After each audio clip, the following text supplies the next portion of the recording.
本当にいいの？このまま始めて。いいの。これぞリアリティよ。どこのポートで取ってきたポータフートリップ？発酵ジュースの海？全国の発酵ジュースに謝りなさい。発酵ジュースごめんなさい。ちょっとヒルチャールの盾よりも硬いじゃない。またフライヤーをほったらかしにしてたわね。あなたは一体何様なの？俺は鳥頭のフライドフィッシュです。サバナ、なぜこんな生地に？フリュイロータス入りだなんて花と実が大雨に降られたみたい。失敗しすぎて丸ごとそう使い切ってしまって、それしかなかったの。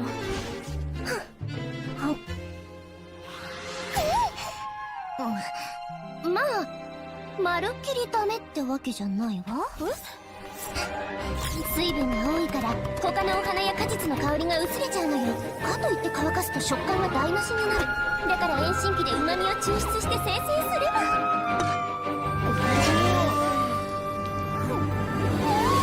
新鮮でまるで雨上がりの虹のよう。草や湖が見えるみたい。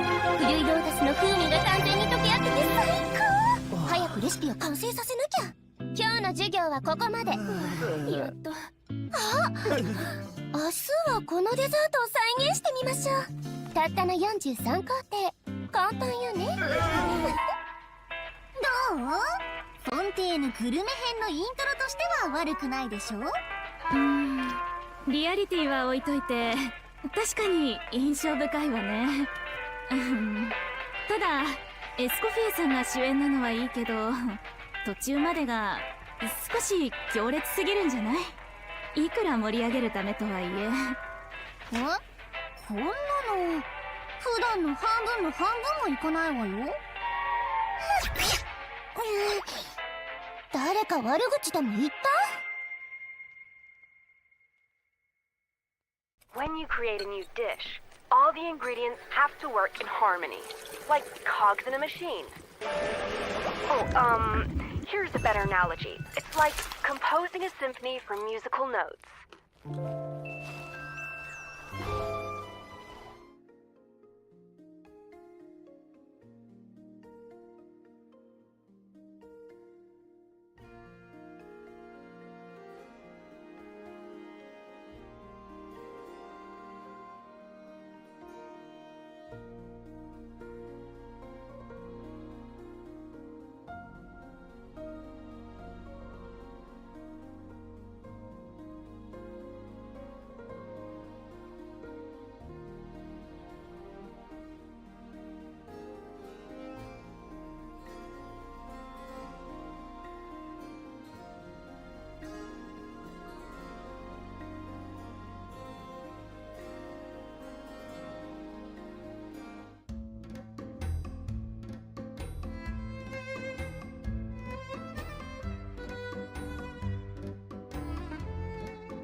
急遁走。喂。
得令。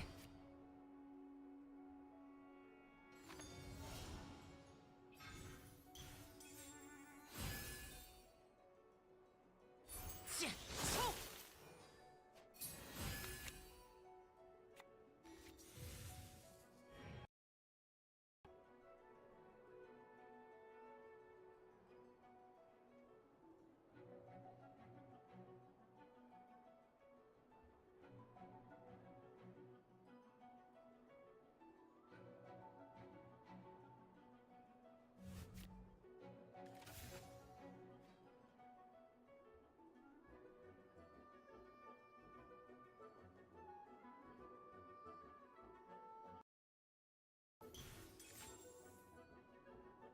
好困。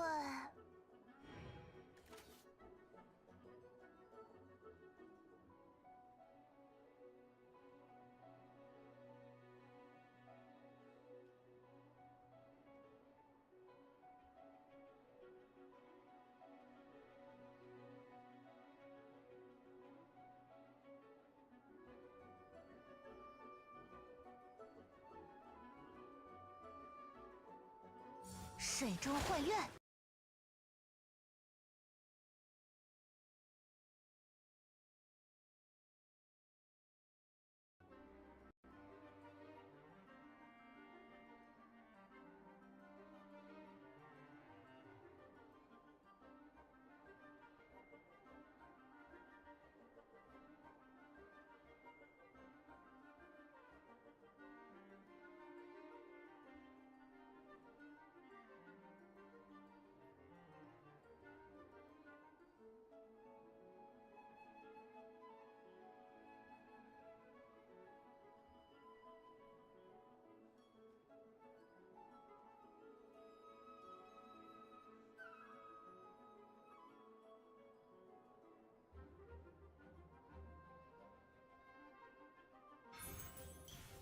随风而遁。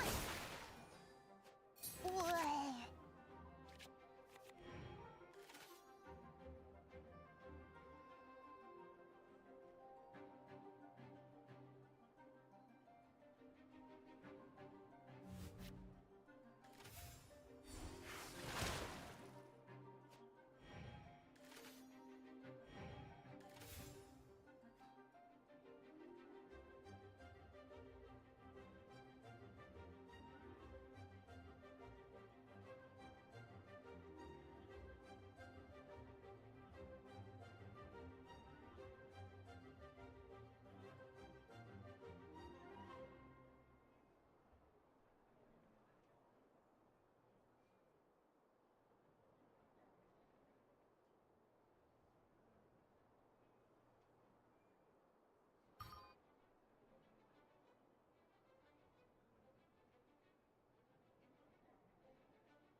繁星尽在掌握。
剑印改变。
是去练功吗？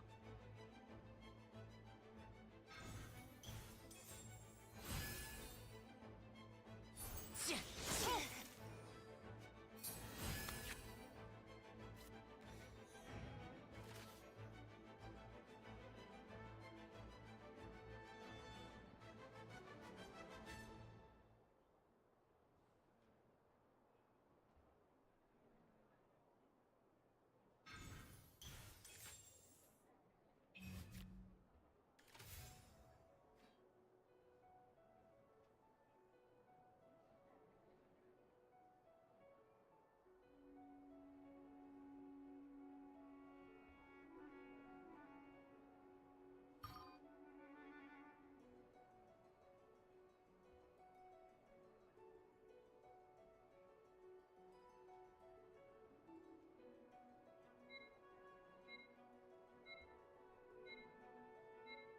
此乃命运。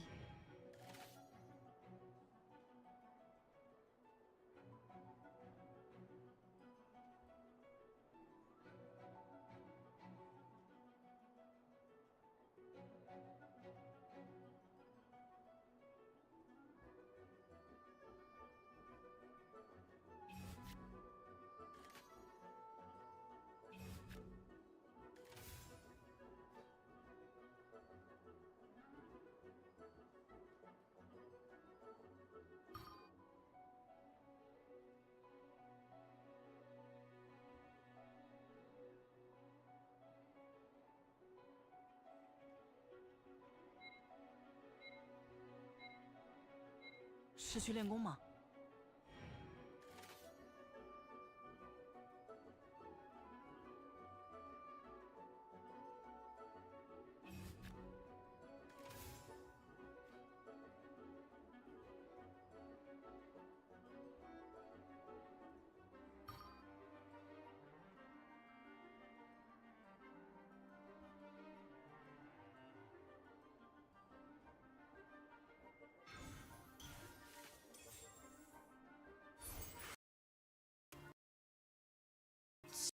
技不如人吗？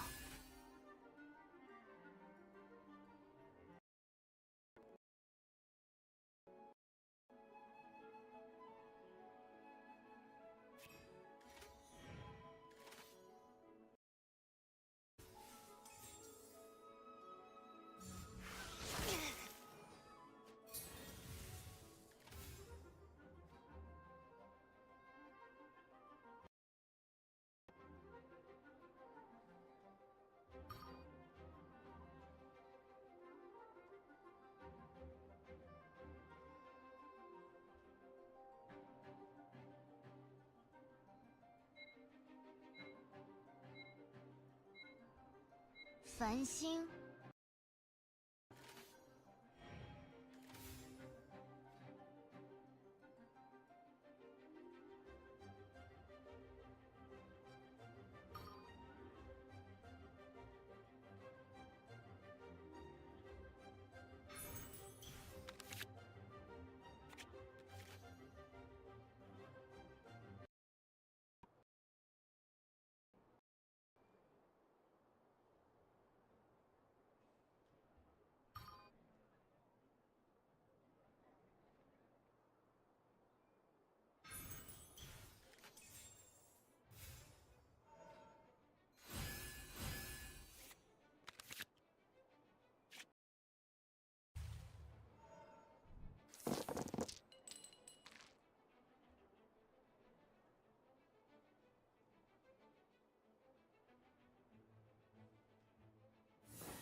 是去练功吗？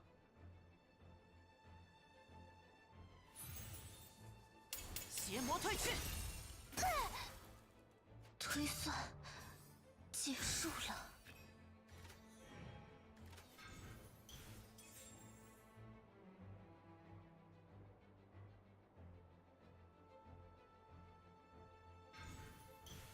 随风而对。喂。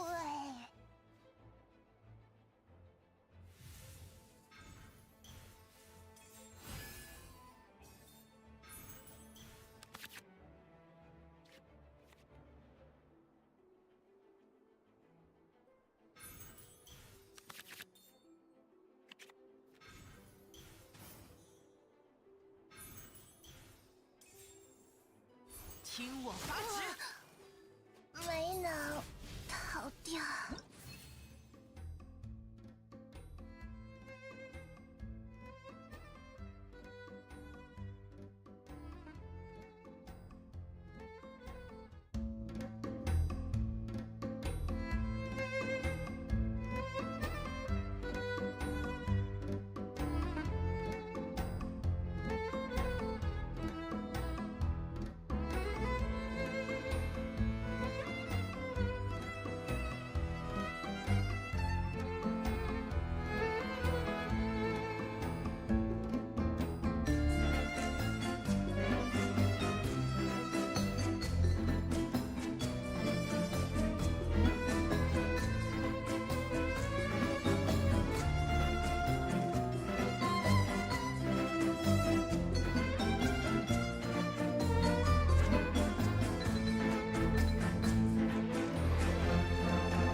本当にいいの？このまま始めて。いいの。これぞリア。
Hello everybody and welcome back to the AstraNox Invitational. We are so sorry for the technical difficulties. There was a desync with the player feed, but we are able to continue casting from this point on forward to tune into the wonderful match between Kevin Z and Binzu, who Kevin has already taken one in the lead, and the players are currently preparing for the next match. But thankfully today I am joined by some wonderful players slash casters. Why don't you go ahead and introduce yourselves, Minty and Artemis. Hello everyone, I am Minty. I am a player of the AstraNox tournament and I'm also a caster. Unlucky I have been knocked out quite early, but that gave me the new opportunity to cast alongside with Artemis and Kojo. Hello everyone, I'm Artemis, your vintage style player from the old years of 2023. I'm so excited today to watch some hopefully exciting games and hopefully not mirrors today. Well, unfortunately, Yeah. Artemis, we do actually have a mirror on our hands, and of course we do have to quickly brush through some of the content, but we'll be sure to grab as much as we can once we go through that. But unfortunately, yes, it is a mirror. It is going to be Layla, Kazuha, Harold. Let's go ahead and take a look at the decks that we'll be playing right now with Kevin Z. Take it away.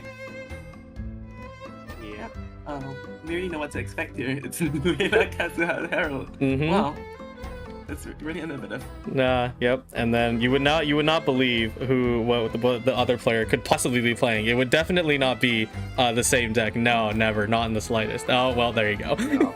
Well, it is actually the same deck with the same lineup, the same cards. Like you see, I just look at the mirrors and then the decks change. Oh no, the decks look the same, but the players look different. Yep. Yeah, profile picture changed and name changed, so it must be different decks, right? Yep, we'll get into a little bit more of the details of the decks themselves, but the players have already started rolling, so let's just go ahead and get into that right now. Yeah. All right. Hey, the dice are back. Let's go. All right, that's what we were missing from earlier. So we are getting started right away. We had a pretty sweet mulligan, I would say, going and getting started into this, but Kevin is taking the first turn and already used a magic countdown to pull out a bunch of cards. So what are we thinking right now? Yeah. Okay, and for the Binzu side, I see that his move was not good because he did pull out 2 Gilded Dreams, but no Timaeus. He does have countdown, but we don't know what he pulled out of his countdown. But if there's a cost, then there is chance. Okay. Oh, yeah. Kevin just plays his turn, uses the Layla E to N, and immediately we see the countdown coming out from. Oh Binzu. no! Second Layla E. Yep. Okay, so both players play the Dunya system, but unfortunately, none of them draws the cards they want. They both draw 3 artifacts, weapons, but no Dunya, no Timaeus. Oh. Yeah. Yeah, we're not really getting a lot of the stuff that we want to see right away. All of these cards are going to be, based off the fact that they want to equip artifacts, weapons, etc. So we're looking for things like Timaeus and Dunurza to kind of fill the pile. So right now, we're just going to have to see what we can work with the dice roll. Players are waiting. And do note, what is it? We will have a little bit of lag. It is a pretty big transfer feed, and that's kind of where the technical issue is spawning up. But here we go. Okay. What are we looking at? So we look at Binzu dice, and we see that he has 2 hydro and 1 animal, but he has 4 cryos. But the thing is, he already did Layla skill, so that 4 cryo is kind of waste. Oh, there it goes. Oh no. Yep, that's okay. It's just, you know what? Someone threw paint on the screen. That's what it is. Yeah. Okay, and so when we look at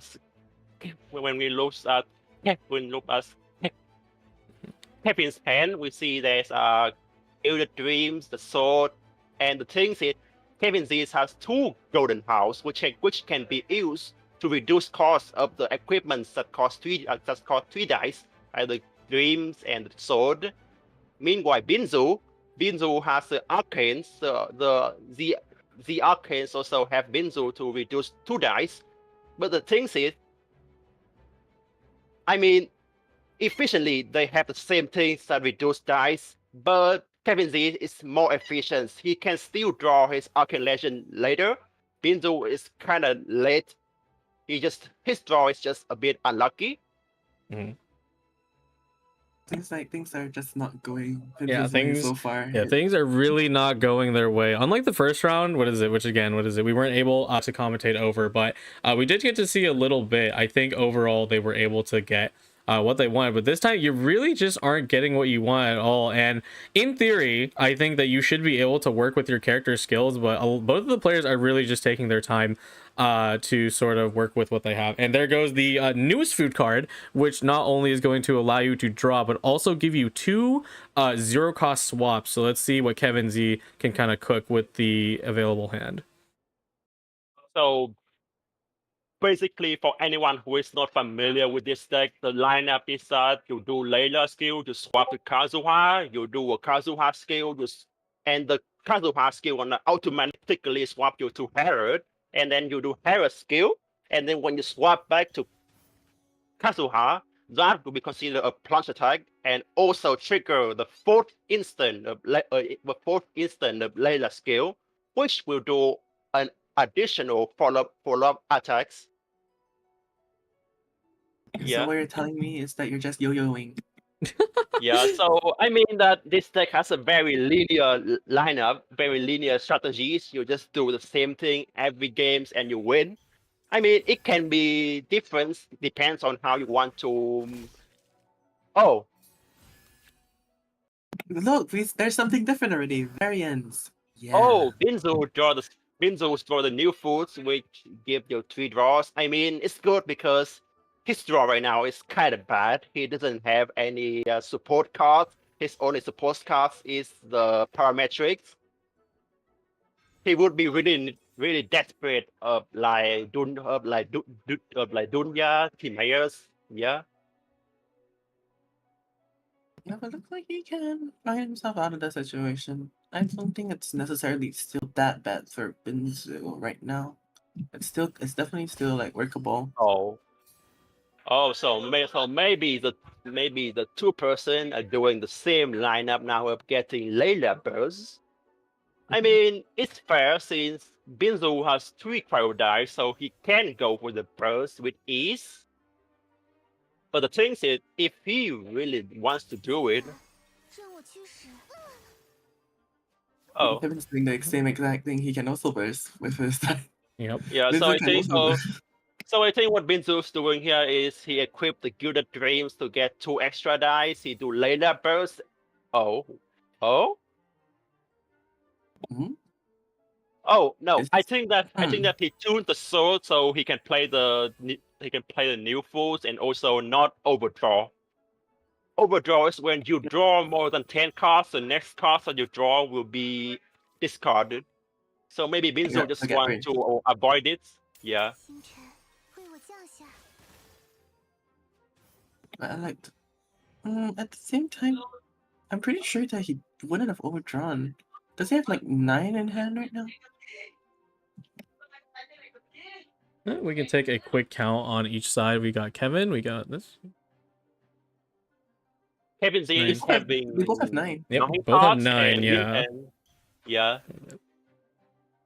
But Should- both can just play 0 cost cards and then yeah, they wouldn't be afraid of overdraws. But you see, there's already like a huge difference in both. Okay, think about it. Like that stat loop plate did like +2 damage already. It was so good.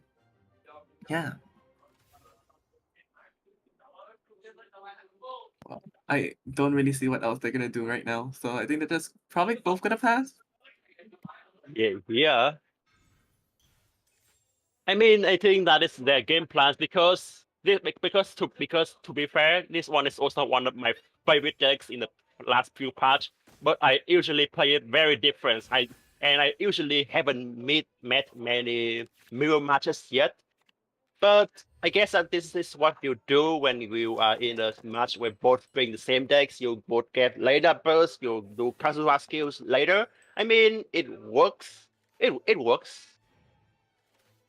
Okay, so looking at Binzu side now, he still haven't got his golden house yet because golden house is what gives you 3 dice. It's not 3 dice, but it's reduce the dice of your equipments, and sometimes it's considered dice efficiency.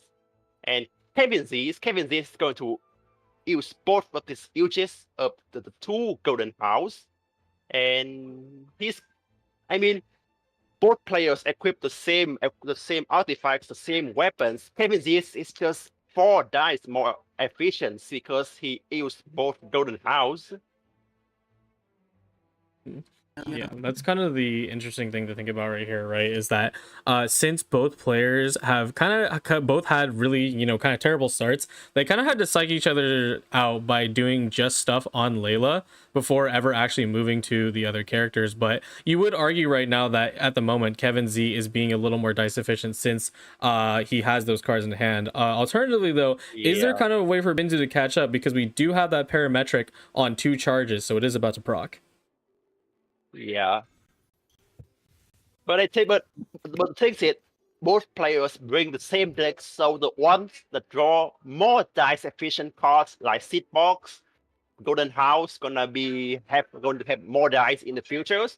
So basically, Kevin should use his Seed Box. He just use both of the Golden House and look at Binzu size. No Seed Box, no Golden House.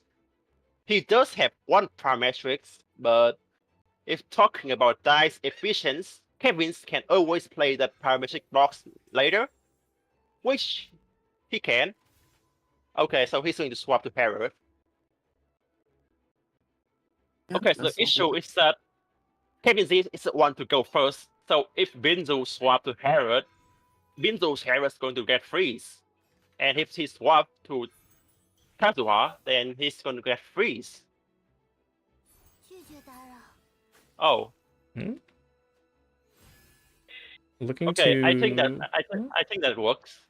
Yeah, looking to apply, use their shield to build up the Layla stacks and immediately throw Cryo on top of Herald. Do you suspect that Binzu is trying to shut down Herald quickly? Because if not, if you kind of set Herald loose, it's going to be doing a lot more damage since they are kind of struggling in that department right now. Yeah. Yeah, definitely. I think Binzu recognizes that he's severely behind in dice department, and he's just trying his best Yeah. to do whatever he can to keep up the tempo. Okay. But Kevin Z is still more dice efficient. Not only he has 2 golden house, he has 2 balls, the pink card right here, you see? Yeah. And he also has 1 Lyre song. So I think that Kevin Z is just roll a bit more luckier than Binzu's here. Binzu is kind of struggling because he doesn't have his equipment. He doesn't have his ball, his Lyre song. He does have the arcade. Oh, he draws the seed box. But that is kind of late because he could use a seed box on the parametrics.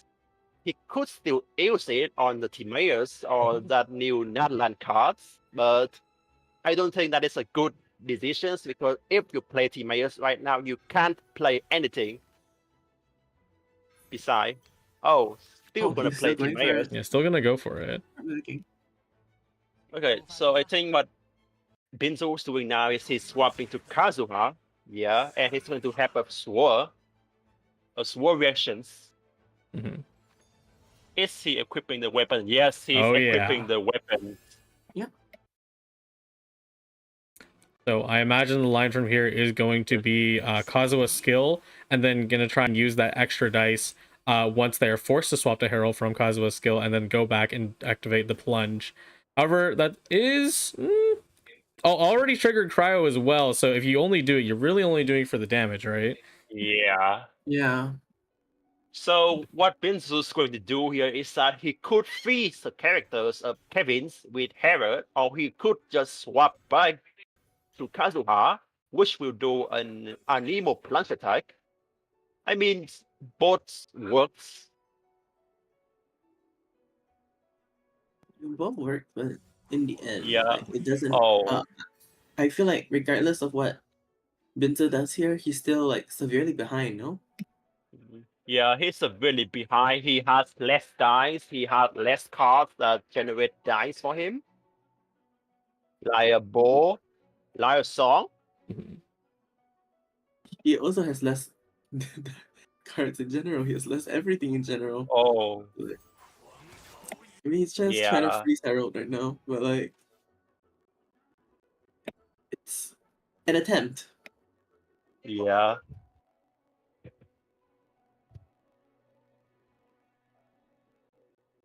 So I think that what I would do is that I would swap to Kazuha because be able to get rid of the cryo aura of Kazuha is also a great thing. So you won't have to be worried about the freeze. Oh, he decides to swap to Layla. I mean, that's still fine. He Let's just wants to see. get the +1 draw from the artifact.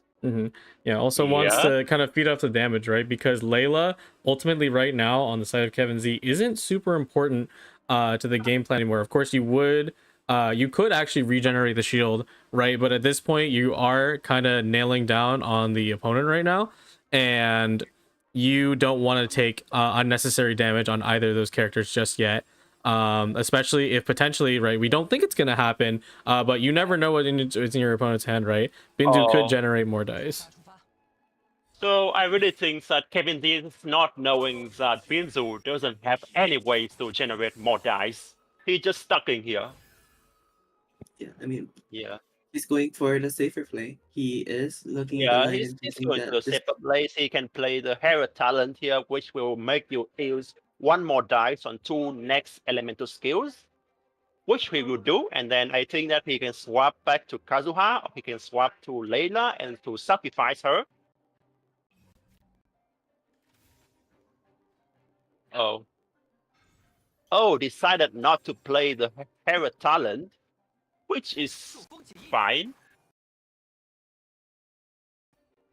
We get our infusion and swirl, and we're gonna move back over to Herald, and also almost not yet. Not yet, should be up the Layla crystal. I yet. think that Kevin should have played the Herald talent, but maybe he's up to something. Mhm. Okay, so the thing is that you see that Nalan card Yeah. on Okay, here we go. Kevin's hand. Yeah, you see that Nalan card on Kevin's space, Kojo. Yep. That card, if that card is procs while Kevin is on Herald, and the damage bonus will be on Herald. Mm-hmm. So I think that Yeah, I believe, what is it? You're talking about the Stadium of Sacred Flame, yes? yeah. Okay. So the thing is, I think that Kevin Z's want the buff to be on Kazuha, but now, as you can see, the 2+, that buff is on Herald, and Herald is going to die. Okay. Maybe a missed opportunities, but Kevin Z should have equipped the Herald talent, which is late now because Herald's died. But he could be saving that one juicy Hydro dice to do something else. But I still haven't figured it out yet. I have a high chance that I have a high chance that Binzu is going to win this game. Mm-hmm. Yeah, in a way, Binzu is kind of reversing it. Being able to knock out Herald through the revive as well is actually super significant. Although it is now, 2 characters are frozen on the board. Herald, effectively, I think all you can do is skill here, or obviously, choose not to. But Kevin has already been threatening you with just so many dice and especially because you can see that he still has 4 available in his hand. You don't know if Kazuha is just going to be able to slice you up with a physical attack on the frozen character for Shatter. And not to mention with the unknown key knowledge that we have, we also see that Kevin does have the gamblers in his hand. So if it messes up here, it could just be a sweep. Okay, so Kevin can skill on Kazuha here and swap to Layla, but Binzu can just skill back on Layla, and yeah, he do it. Now, if he skill Layla gonna die from the attack, and then he swap back to Kazuha. And then because the plunge attack on Kazuha is an auto attack, so it will happen no matter what, because that is how the character works. And by that, Binzu will be the one to end first. Or not. Okay, so Layla just got knocked out. Mm-hmm. And now here's the plunge. Mm-hmm. And here's the next attack of Herald, which will deal 2 hydro damage. And a freeze. Yeah. Okay. So I have a strong feeling that Binzu was winning this game. Despite not drawing all the good cards for him, he just played the better lines and he wins. Despite not drawing Seed Box, not drawing Golden House or Boar, he's still looking good. Mm-hmm. Yeah, we were definitely raining on the parade pretty early on with Binzu, with just that super slow start. But I think that's kind of the interesting dynamic about not only mirrors, but having that kind of slow start for both of the character or the players, I should say. Despite how it was, they did get enough time to kind of pull out the cards, and even Binzu not having the things that would reduce the cost of artifacts, it was still able to kind of pull through with just a Boar Princess. And right now, let's see, Kevin is going to do a last stand with the Gamblers. What is it? Knock out Layla. Is going to get more dice. more dice. So the thing is, Kevin doesn't have any food that can protect him from the next Kazuha attack. So now he just lose. Just press the button. GG's. Yep.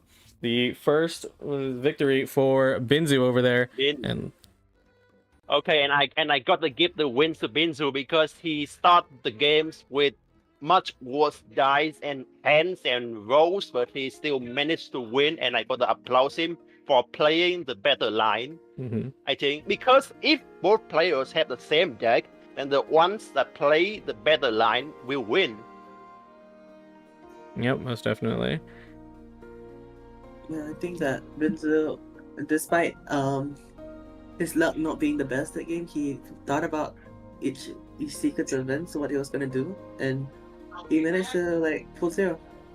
He managed to just like hold off until Kevin just like used everything, and then managed to just punish the mistakes that Kevin made. Yeah, and honestly, I mean, that's pretty great because I mean, especially sometimes in these games, sometimes it really does just snowball over and it feels super unwinnable. But I think that's also the caveat with freeze, is that you're kind of able to stop your opponent from doing anything for an entire turn, especially with a deck like this that's built around you know, guaranteeing the freezes across the board for everyone. You know, as a result, I think in that aspect, Binzu was able to kind of get a little more lucky with the turn. And then by the time because like let's say the scenario was a little different, right, Minty? Instead it was the other way around, then it was both Kazuha was super low, so then if the scenario played out in the opposite way, then it could have been the other way around and we would have been done with the game. So I think that what Kevin Z should have done in that game was to play the Herald Talent, because the increase of just one dice can change the result of the game. Like Binzu need to do 4 dice for one attack, and Binzu might not have enough dice for that. Yeah, Kevin Z should have played the Herald Talent when he knows that Herald is going to die, but he decided not to, and I guess that kind of punished him. Yep, most definitely. But the players are now preparing for their third and final match, because if you didn't know, these matches today are going to be all best of 3, so no bans, just pick the deck, and then of course if you win with said deck, you won't be able to use it again, and our players are picking their decks right now. So on the side of Binzu, we are going to go ahead and return to Mona, Chongyun, and Sayu. Let's go ahead and pull that up. And on the side of Kevin Z, we are going to go back with Layla, Kazuha, and Harold. Okay, so this is not again a mirror match. Oh no, mirror match is not available now. Yeah, it's the only time where mirrors weren't available. That was the only time we got a non-mirror, but still they're playing the same elements. Yeah, same elements, but you know, I will say very different tempos of deck, you know. Layla obviously is a lot slower, but then Kazuha is able to give you effectively 2 attacks with that kind of plunge situation. And you know, while we're talking about Kazuha themselves, let's just look at the deck, right? Here we go. But okay, so basically the same decks. Okay, so I did make a mistake before. I thought that this deck has Dunya in it. Has the Dunya, the cards that give you 1 extra companion when you play her along with other companions, but the decks did not have. The decks has a lot of draws from the new cards, Sing the Heart Out, from the Countdown, Strategize, all the cards. So basically what you do is that you can play all the cards in round 1, you can do other setup, and then your main round is a round 2. You do everything at round 2, round 3. So most decks play at round 1, round 2, round 3. No, decks like these will delay the game. They will not do anything at all in round 1. So they can do more setup, they can have more dice in the future. This is the concept of Magic deck. Yep, absolutely. Yeah, and if we want to flip over quickly to Binzu, so we've, of course, we did get to see this in the first round. What is it? If you could run that by me. Yeah. Okay. Is once again playing his favorite Mona Chong Sayu deck. I see that. You know. I don't know about favorite, but it is a deck that he's certainly favored to pull in the first match. Yeah. Well, Okay, so I think that if you look at the cards lineup, then basically every card of this deck and the Kazuha deck look the same. The main cards, Timaeus, Golden House, Good Dreams, yeah, those two have the same cards. Just a slight difference like Wolf Gravestone, Sayu Talent, and the new card which is the soup. We usually call it the soup. So what you're telling me that it technically is still a mirror. Yeah. Technically, it still have the same card, the same engine, but the characters are different. Yep, well, that is unfortunate, Artemis. It seems to be we cannot escape the mirror, but we do need to get going into the match, so let's go ahead and drop in right now. You know, I'm just grateful that, you know, the characters are in the same this time. Oh, we're already looks in like they already Huntington. started. Yeah, Okay. Binzu went first, it seems, and Yep. he already started with a parametric into the Mona E. Oh, so looks like Binzu went first, and that is kind of good for him because if Kevin Z decided to do a Layla skill here, we will go second next round, and Binzu can just swap to Sayu and to start to do sword reactions, which will apply Hydro everyone on Herod on Kazuha. Then he can swap back to Jongyun and freeze everyone. That is a game plan. Yeah, in my opinion, especially the fact that Binzu was able to get the first turn. You know, when it comes to the Chongyun Sayu deck, I argue that they have a lot easier access to freeze because with Layla, you know, I do think that Kevin's deck right now with the Layla, Kazuha, and Herald does move, you know, relatively fast in terms of how many skills they can output, so Layla can charge up. However, all Chongyun needs to do is press skill, and then he will give the other characters cryo infusion, except for Mona because she's a catalyst. Okay, so the things about Mona Sayu is that because your ability to do sword, to do freeze is very fast. Like you can fast swap from Mona to Sayu. But for Kevin's, you have to do Layla skill, Kazuha skill, Hero skill, and finally at the fourth attack can you start to freeze. But Binzu can just swap and freeze and sword. It's just faster. Yeah. Oh, decided not to do. Oh. Okay, so I thought that he was going to play the new food, but it seems that No, he opted just to use the Kazuha skill, switch back to do the plunge.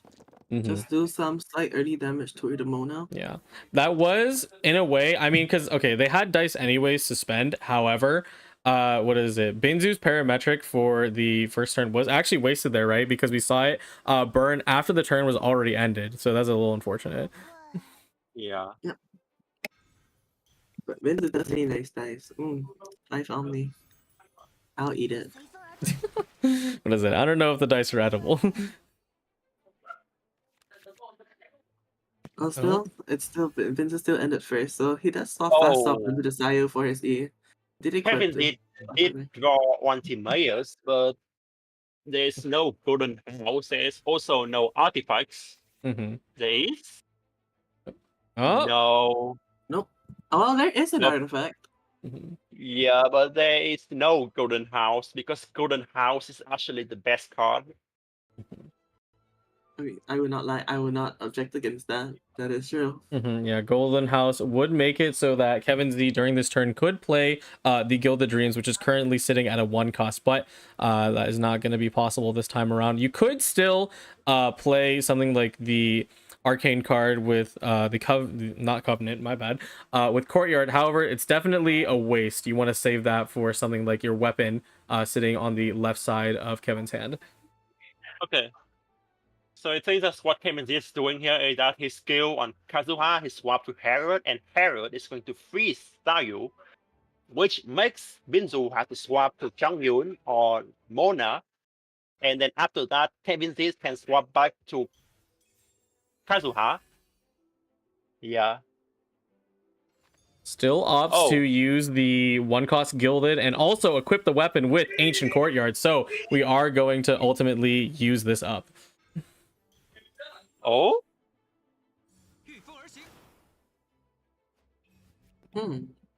Okay, so the next Sayu attack to the hydro damage. Okay, I think that he will be swapping back to Kazuha to deal the sword. Absolutely. yeah. Yeah. Well, they should probably will be doing that most likely. Yeah, there it goes. Yeah. There he goes. Okay, so the thing is that Sayu doesn't have weapons, but Kazuha have weapons. So basically, Kazuha will be dealing way more damage than Sayu, Yeah, a which lot of makes pressure coming Sayu out. has 4 HP now, which is among lethal range. It's never a good idea to have low HP on your main carry Yeah. unit. I mean, it's still fine. I think it's still okay. Like, Oh, double golden Ooh. house. This is what Binzu was missing last game, but now he is having it. Yeah, Binzu's definitely having a lot more of a friendly draw this time around, but needs yeah, but he has to. affected. Yeah, he needs to Okay. actually play it because we did see from last game, the person who did draw both Golden House, both Liar Song, both Boar, they did lose that game. Yep, that is true. You know, right now, as much as we're talking about that, Binzu doesn't actually have anything to use these golden houses with. We don't have any 3-cost equipment such as the Wolf's Gravestone or Gilded Dreams available in the hand, but it'll probably come next turn, I would say. Hopefully, Binzu's able to draw out something like that. Kevin's making a move. Yeah, it looks like Kevin's will swore again.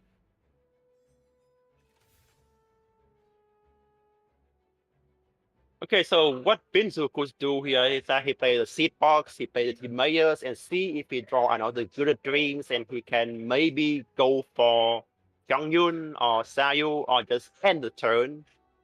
But probably I want to do more actions because Binzu was still having 4 dice.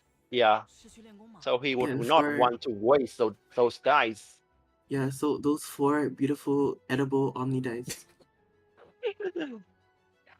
You know, this is what is it? It is the cookery, and as the casters, we are eating.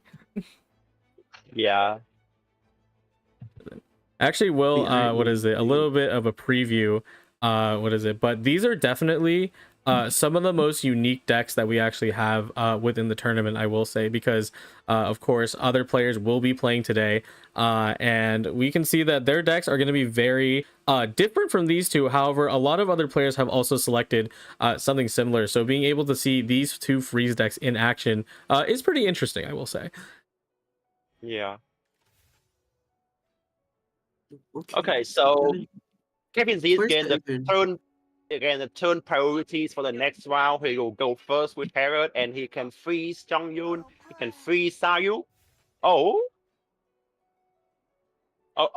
okay.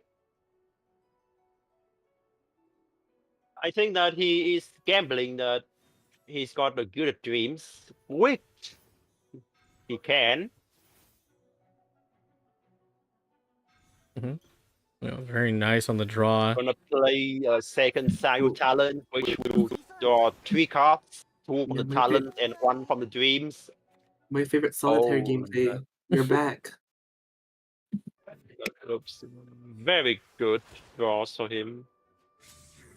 Oh my goodness, that is a KO, huh? Even without Wolf's Gravestone, Sai is able to take out Herald. I mean, of course, Herald has low HP, but still already on their first revive. Not great. Yeah, the revive pops.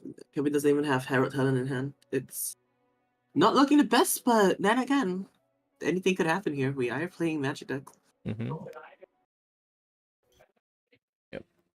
Was it in a way like you said?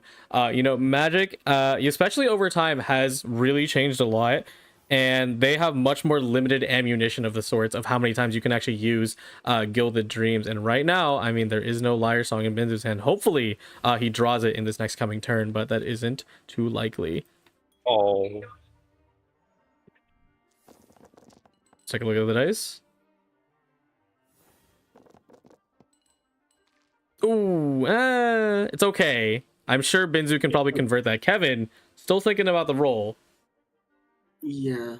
You know, not as edible as last round. The dice below. Maybe I ate it too much. My bad.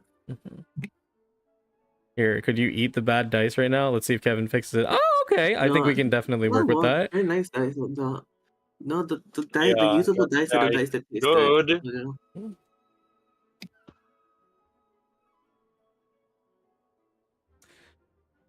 right now. Just kind of looking at the board state. Kevin does have a free Gilded Dreams thanks to Timaeus. Going to start running the seed box so we can get Parametric on the field. And meanwhile, Binzu mostly has to rely on his characters, who unfortunately, Sayu is starting to get a little low, so that is a concern.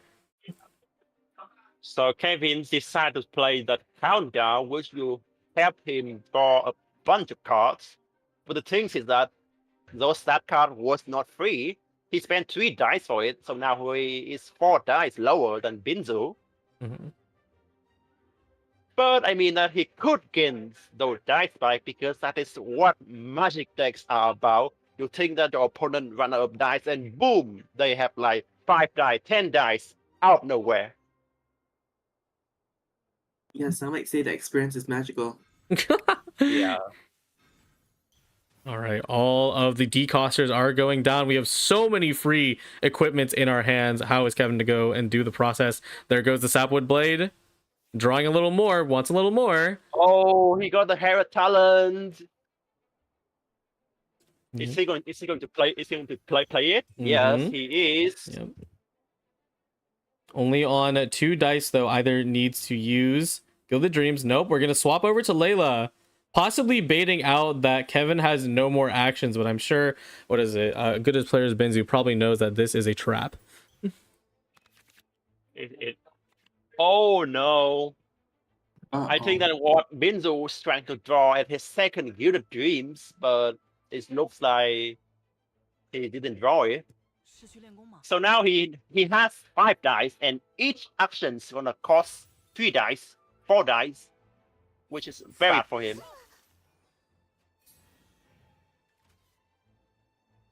Okay, so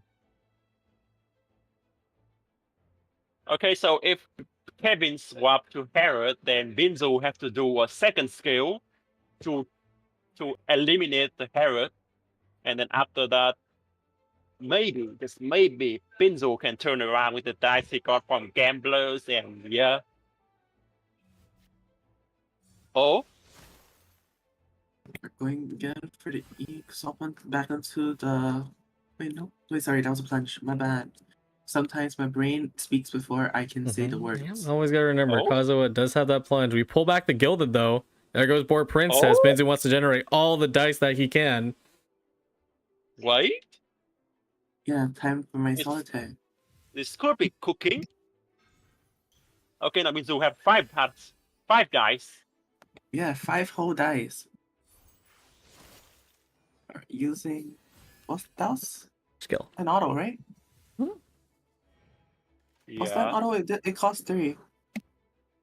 Okay, Or so the thing is, Binzu next Chongyu skill gonna kill either Layla or Herald, but the thing is that the next skill costs 4 dice, so he has no dice. He didn't draw his second Gilded Dreams. There's still one more chance. You see that soup? Yeah. So that soup has one of the 6 effects, and one of them will have you die, have your next attack to cost 2 less elemental dice. So Binzu could be playing this. But definitely a bit of a risk though, trying to gamble on the soup, because you're only getting to be able to pick 3 out of those 6 effects, and they are random. So hopefully you roll into that. But for now, no, Binzu is just going to swap stall, maintain their control of the field, because they do have 2 characters frozen.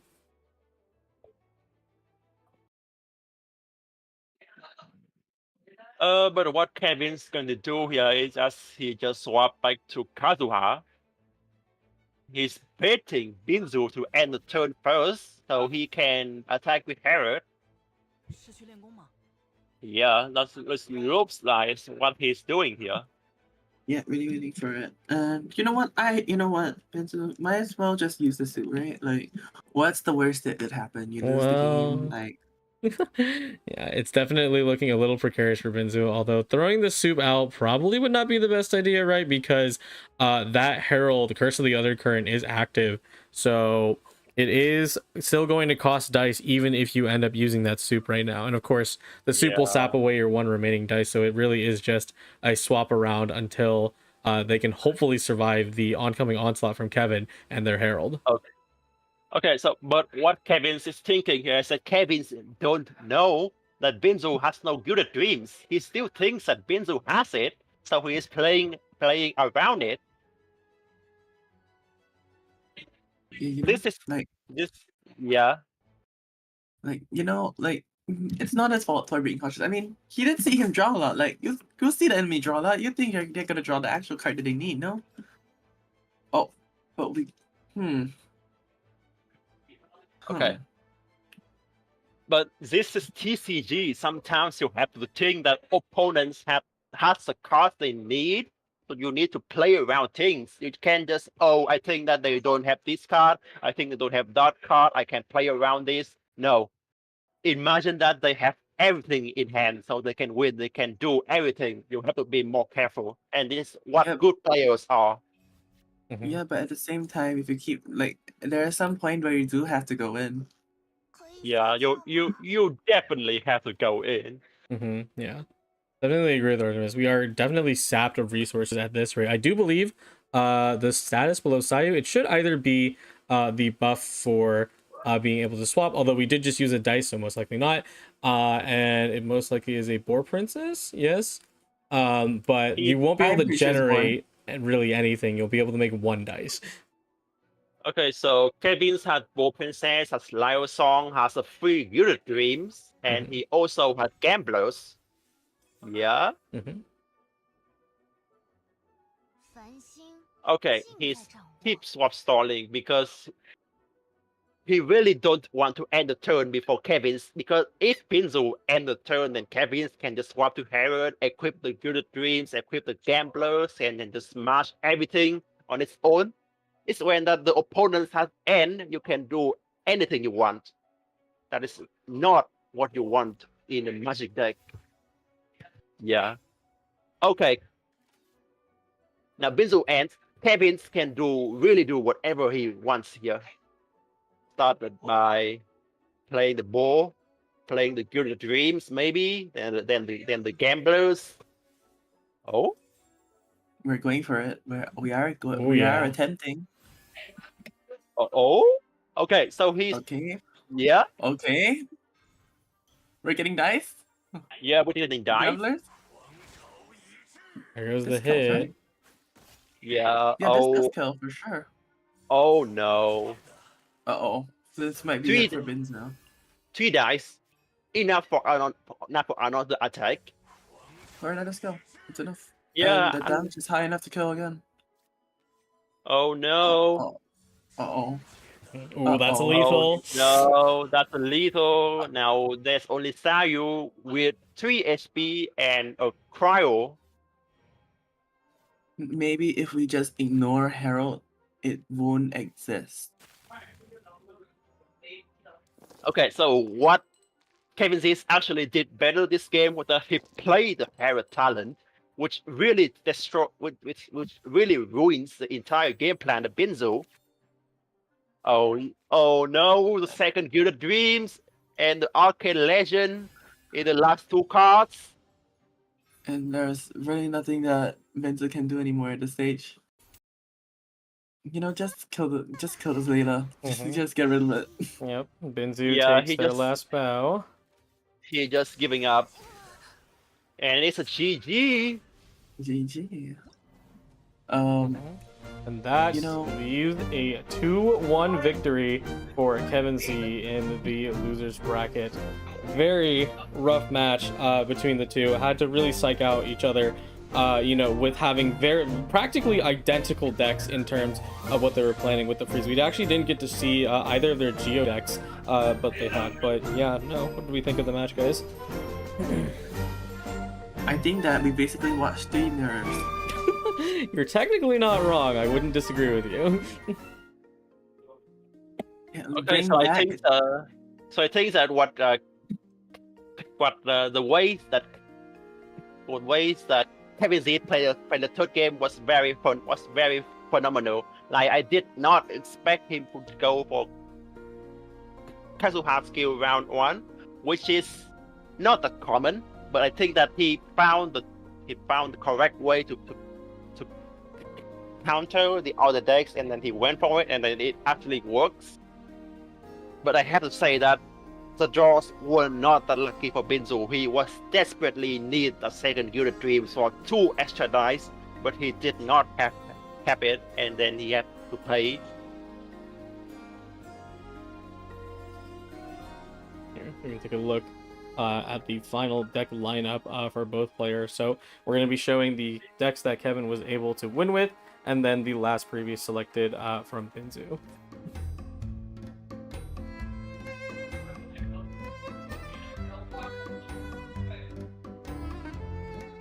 So there we go. Our first round, we had a face-off between Layla, Kazuha, and Harold, and that went in favor the other way. And then we went for what is it? And then we went for a different mirror after that. Oh, I flipped it. My apologies. So the first round, Mona, Sayu, Chongyun mirror, and then we went back to a Layla, Kazuha, Harold mirror, and then we switched it up for the final, and then neither of the Geodecks got to make their appearance, unfortunately. Oh yeah, I really thought that Kevin Zed would play the Kashina Dio deck because I really want to see him playing that deck. That deck is very weird to me, but I guess that we can see it play next game. And there's a future where Kevin plays more games in this tournament because he did win today. Yeah. You can always watch it then. Well, personally, as someone who is still stuck in 2023, you know, I do miss though. I do miss though. I do actually wish that we did manage to see the double Geo deck. Yeah, we did get to see what is it? Unfortunately, we will have more Geodecks later down the line. It is a bit of a staple in everyone's deck this time around to run some sort of Geo stall. So don't worry, you will get some of it. And much to either the audience's or either way dismay. But I think stall is fun, so. Yeah. Well, personally, I think that stall was a very nice and fun way to play the game. Like, you know, at the end of the day, we're all playing a card game. What's the point of playing a card game if you can't use your cards? Yep, I want to use every single last one of them. But for now, what is it? Instead of stalling out here, while the next players are getting prepared for their match, we are going to take a little bit of break. And again, I want to apologize. What is it? The technical difficulty during our preparations really set us off course in terms of what we were planning for this stream. So we should be fresh and back after this pretty long break. So, you know, get some snacks, get some popcorn for the next match, and stick around. We'll be back in a bit.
本当にいいの？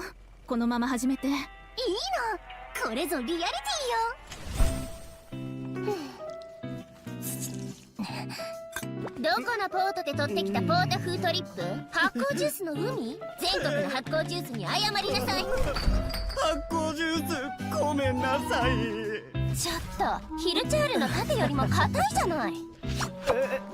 またフライヤーをほったらかしにしてたわね。あなたは一体何様なの？俺は鳥頭のフライドフィッシュです。サバナ、なぜこんな記事に？不流ロータス入りだなんて花と実が大雨に降られたみたい。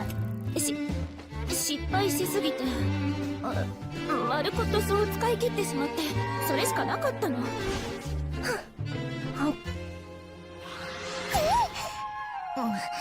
まあまるっきりダメってわけじゃないわ。水分が多いから他のお花や果実の香りが薄れちゃうのよ。かといって乾かすと食感が台無しになる。だから遠心機で旨味を抽出して生成すれば。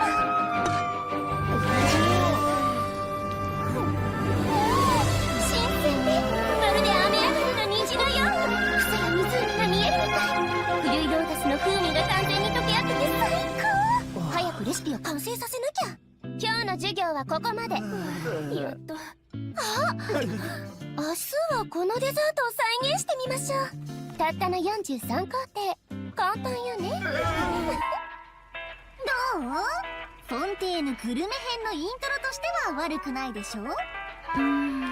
リアリティは置いといて確かに印象深いわね。ただエスコフィエさんが主演なのはいいけど、途中までが少し強烈すぎるんじゃない？いくら盛り上げるためとはいえ。こんなの普段の半分の半分もいかないわよ。誰か悪口でも言った？ When you create a new dish, all the ingredients have to work in harmony, like cogs in a machine. Oh, here's a better analogy. It's like composing a symphony from musical notes.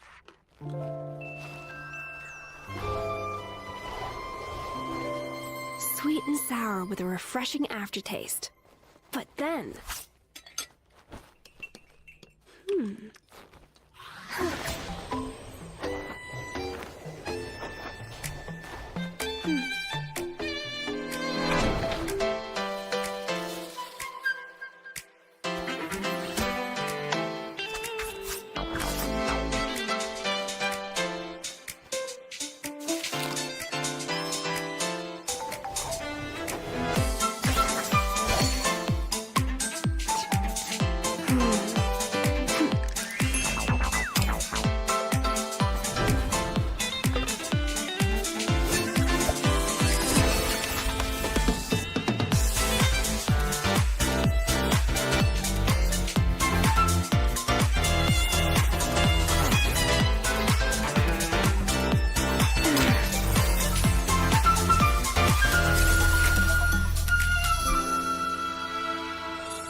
How about a gastronomic symphony?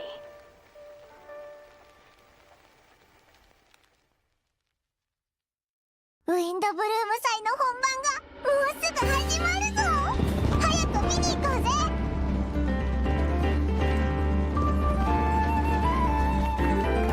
どう？よかったでしょ？旅人いらっしゃい。シバルマラン AA ランドファミリーに加わる準備はできた？グルメ系 AA に出てくるみたいな超豪華なご飯も欲しいぜ。両選手準備ができたようですね。それではホテルドゥボール特別料理対決開始。カトラリーの準備も完了。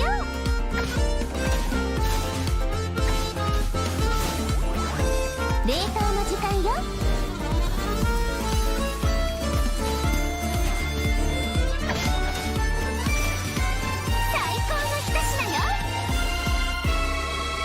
にかくそこのレストランからナタ産の野菜を至急調達したいと依頼を受けて、僕とイファが来ることになったんだ。俺は付き添いでな。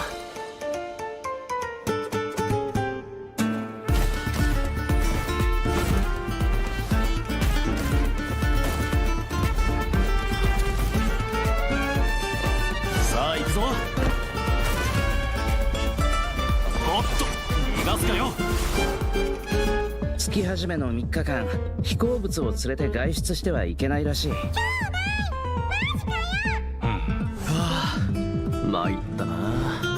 ここは昔レムリア時代に建てられた公衆浴場で、確かモデストの秘典に書いてあったような気がするわ。真の偉大なり蛮族滅びよ。古竜の時代の謎の遺物、それに俺がフォンテーヌに来た理由を合わせて考えれば、例の密輸事件の捜査を逃れたものかもしれない。僕の師匠にして母の黄金レインドットさ。彼女が僕をモンドに向かわせた時、ある大きな課題を与えたんだ。世界の真相を探せというね。なんで街の中に魔物がいるんだ。想像してたよりも状況がひどいみたい。また敵が来るぞ。本件の被告人、セピロス騎士団調査小隊隊長アルベド。何をしたんだ。殺人事件。ホムンクルスが暴走して理性を失い、他者を傷つける狂気的な行動に走る。魔女会と正式な会談を行うことを願ってるんだ。あら、そんな勇気のある子がまだモンドにいたの。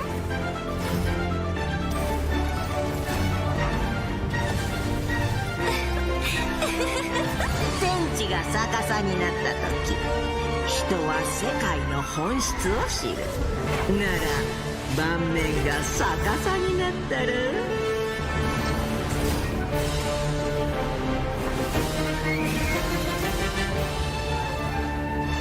なぜ罪のない人を。どうしてこんなことに。ヴィレットが襲撃にあって。これはレムリアが戦争のために用意した薬物なのよ。人体研究という課題を諦めたことは一度もない。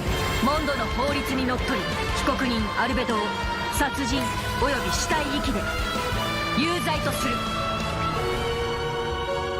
今も近くから聞こえるよ。お、なんだバルバトスか。ファルか。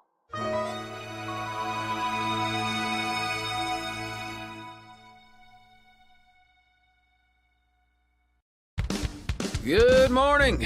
Don't be fooled. I'm not a morning person, but I have to get to the clinic to feed the critters or they'll start making a real racket. All set for your next trip? You know where you're going. Feeling okay? Got everything you need?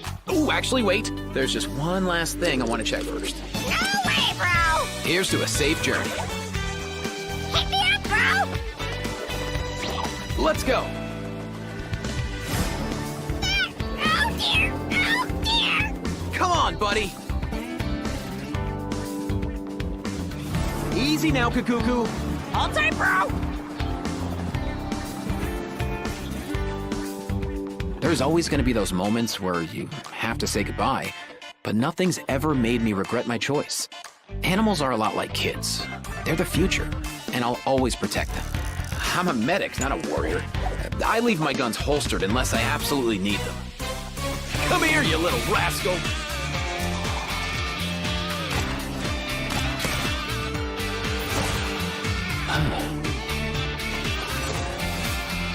If you ever need a hand with anything, don't be shy. Hit me up anytime. Hit me up, bro!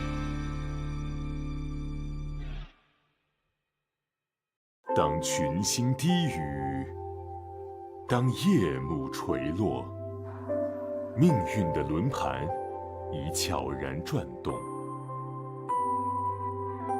八面灵头折射智慧锋芒，牌中事件在掌心翻动。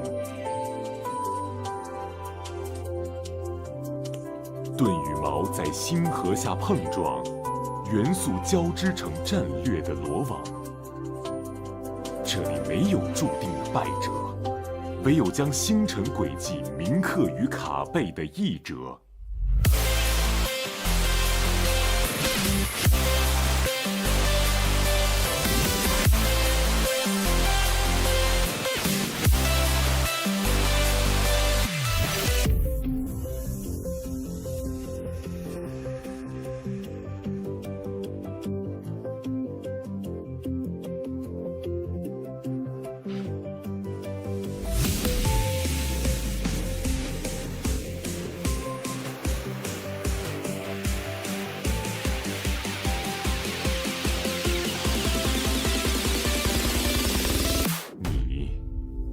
准备好掷出命运的骰子了吗？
本当にいいの？このまま始めて。いいの。これぞリアリティよ。どこのポートで取ってきたポート風トリップ？発酵ジュースの海？全国の発酵ジュースに謝りなさい。発酵ジュースごめんなさい。ちょっとヒルチャールの盾よりも硬いじゃない。またフライヤーをほったらかしにしてたわね。あなたは一体何様なの？俺は鳥頭のフライドフィッシュです。サバナ、なぜこんな記事に？フリュイロータス入りだなんて花と実が大雨に降られたみたい。失敗しすぎて丸ごとそう使い切ってしまって、それしかなかったの。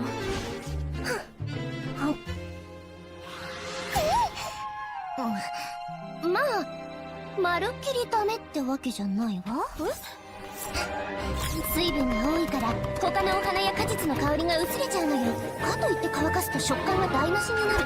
だから遠心機で旨味を抽出して生成すれば。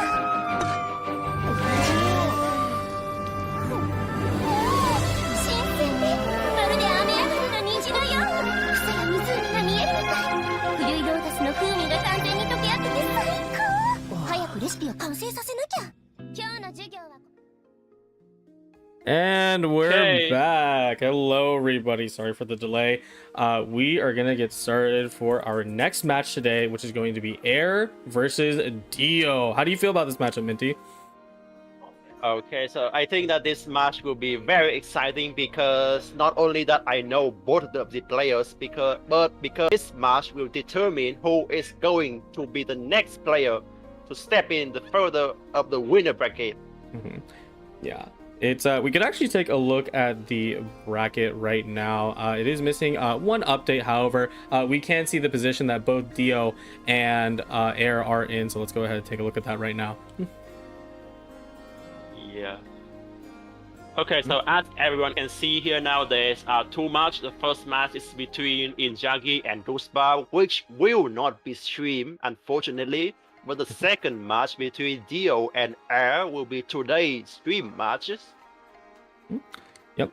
And the players are currently underway in selecting their first deck. So let's go ahead and check that out right now. Okay, and a bit about the backgrounds of the players, and both of Dio and Ace are from the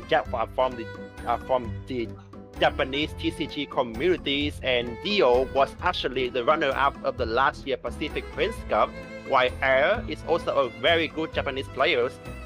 While he hasn't had any specific achievement, he is still considered for me and for many other players as a very good TCG players, which I highly admire him. And the first selection is coming in through the feed right now. We have Kachina, Linny, Navia for Air.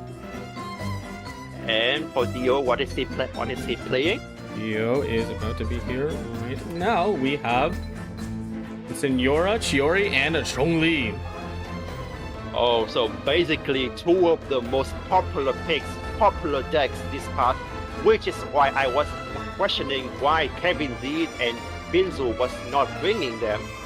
Because as you know, Kachina, Lini, Navia, and Zhongli Chiori are two of the most common decks this patch. Everyone brings them. It is so good, it is so strong that everyone is bringing them. Maybe except for our friends, which is a bit odd, but it is understandable. Yep, absolutely. Yeah, like I mentioned last time, is for the last match between Kevin and Binzu. Those are probably some of the most unique decks that we're gonna have, and specifically attuned to freeze. But this is definitely more of the norm. You know, the Chiori and Zhongli combination specifically, and then you sort of choose the character that you feel is going to be yes for your reaction. So right now we have Senora, and then Kachina to just absolutely shred any hyper carry, you know, with their ability to use multiple of those skills in a row. Yeah.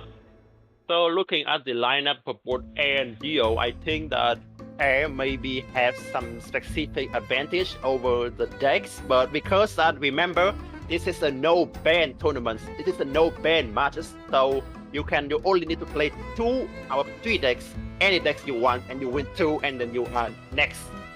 So basically, if Dio has any bad decks he don't want to play, he can just skip it, and he wins with the 2 remaining decks. Okay. Yep. So we're waiting for the players to start right now. Hanging out. What is it? Looks like, what is it? We're having another technical issue. The profiles are not updating, so we'll take care of that in a moment. But looks like the players are getting started, so we'll jump in. Just keep in mind that the top is going to be Air and the bottom is going to be Dio. Yeah. All right, let's get in there.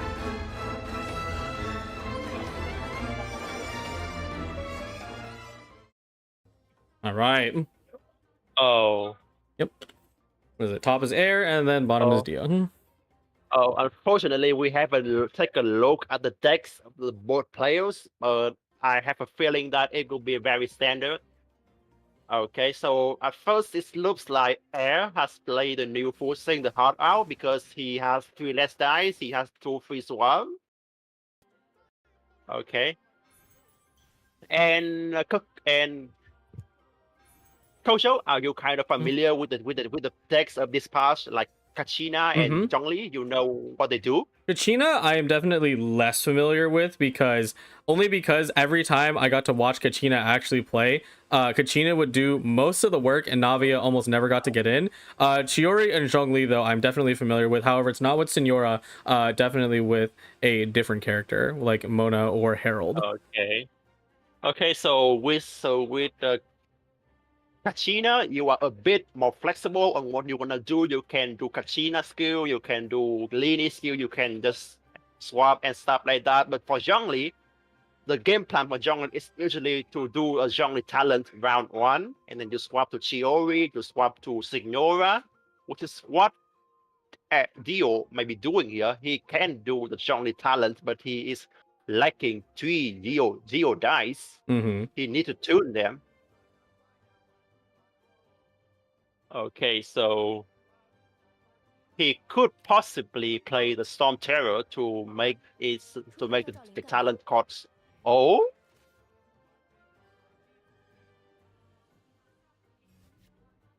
Yep, moving over to Kachina, we do have those 2 dice, but no skill has been activated, so we can't actually do anything right now outside of Air. Dio pulling out the talent card with Storm Terror's Lair. And I think he's going to play the Liban, yes, and end the turn.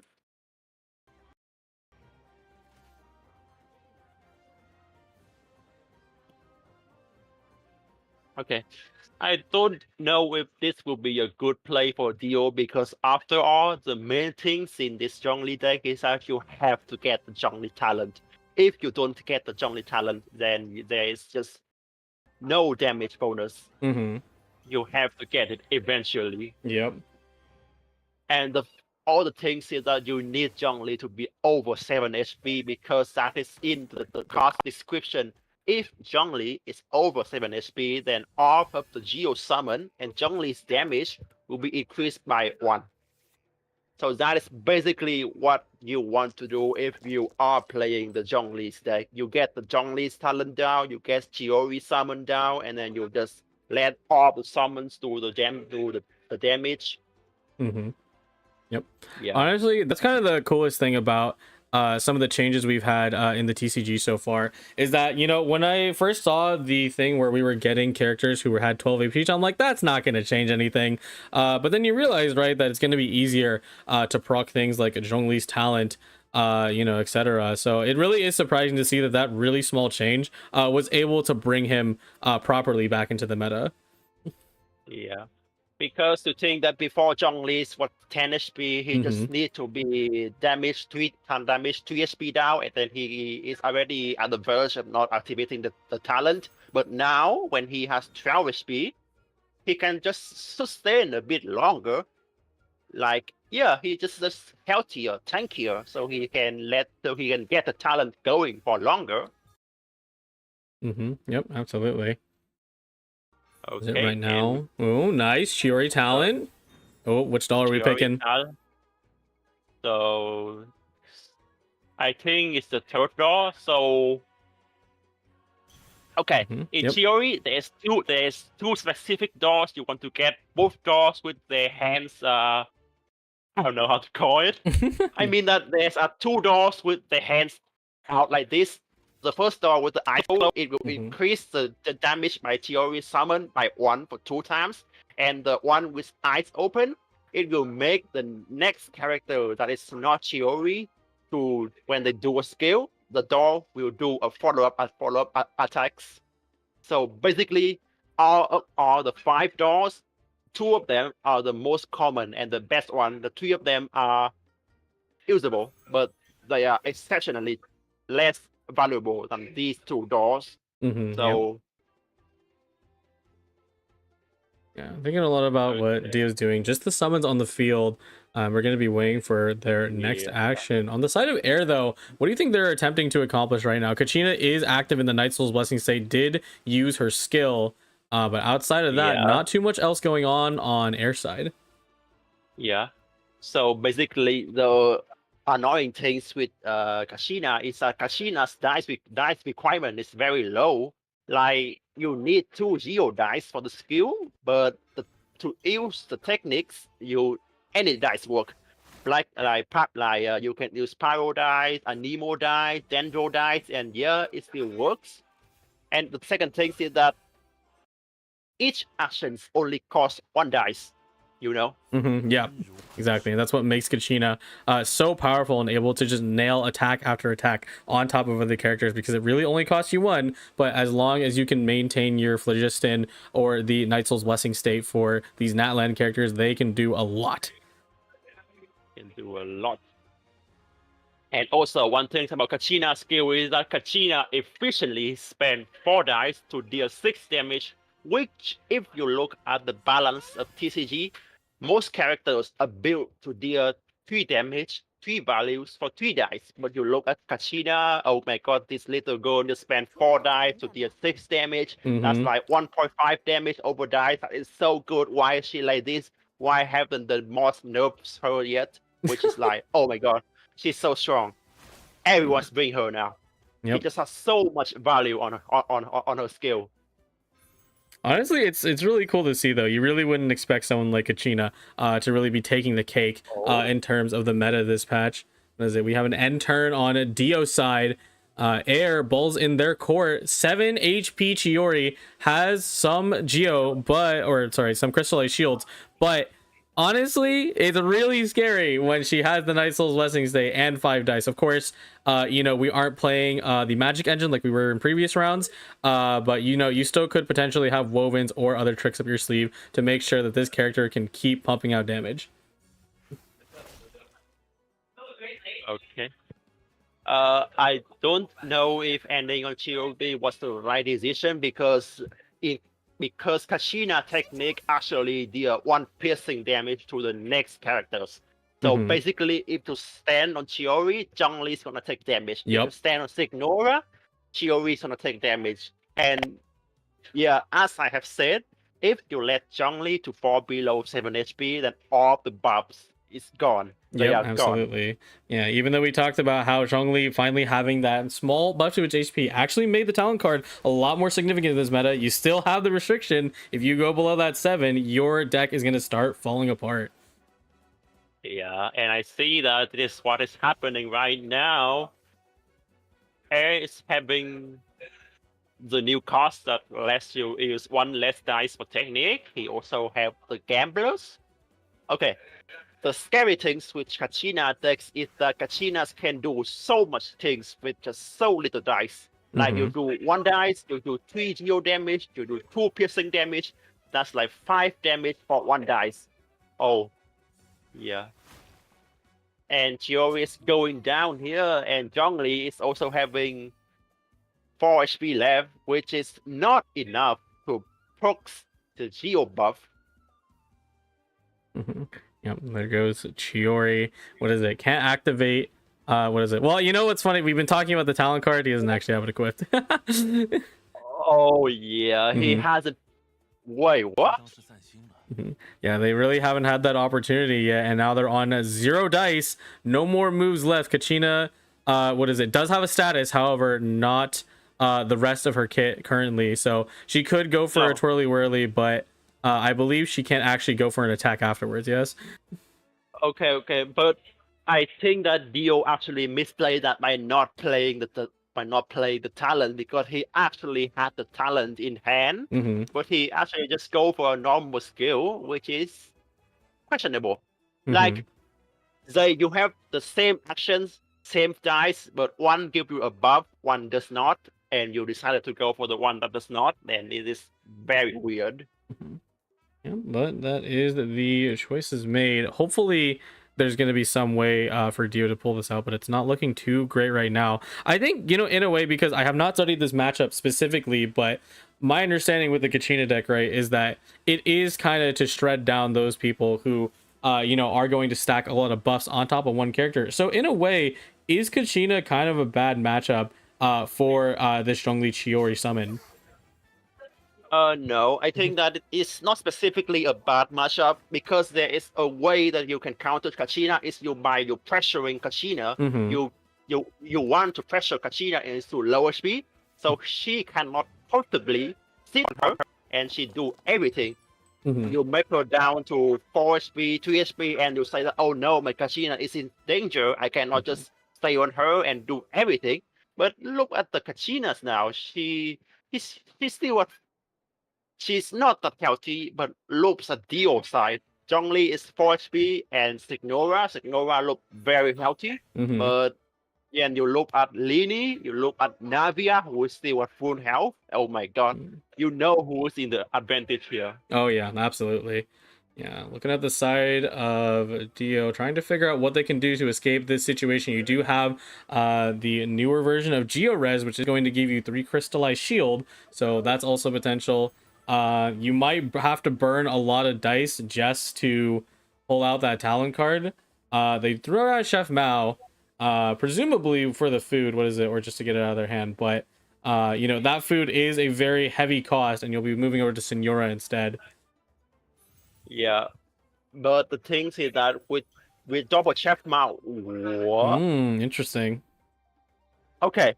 So I think that Dio does not want to play the food because he wants to heal Zhongli back to more than 7 HP, which is what he's doing here.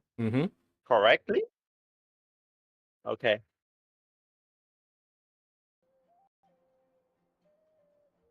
But I think that it could have been better for him if he plays the talent earlier, and if he did not end on Chiori, then maybe the Geo Summon can do a bit more damage and everything like that. But he decided to end on Chiori. He decided to not play the talent, so now he is a bit late. He is a bit late.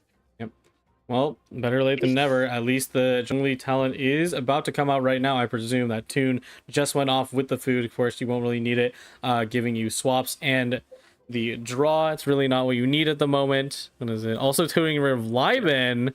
What is it? Oh, interesting. I see. They want the Geo Res. Geo Res. Okay, because Zhongli is at 8 HP, and you really don't want him to fall lower than 7, because that is the point of his talent. You really want to avoid that. Okay, so now Kachina is down. The strongest character is down, but we still have a Lini, 9 HP, a Navia, 10 HP. But things is looking a bit nice for Dio, because as you can see, there is an Opera on Dio, there is 2 Chef Mao, there is still a Storm Terror. Dio has so much support card right now, so he can get so much dice from it.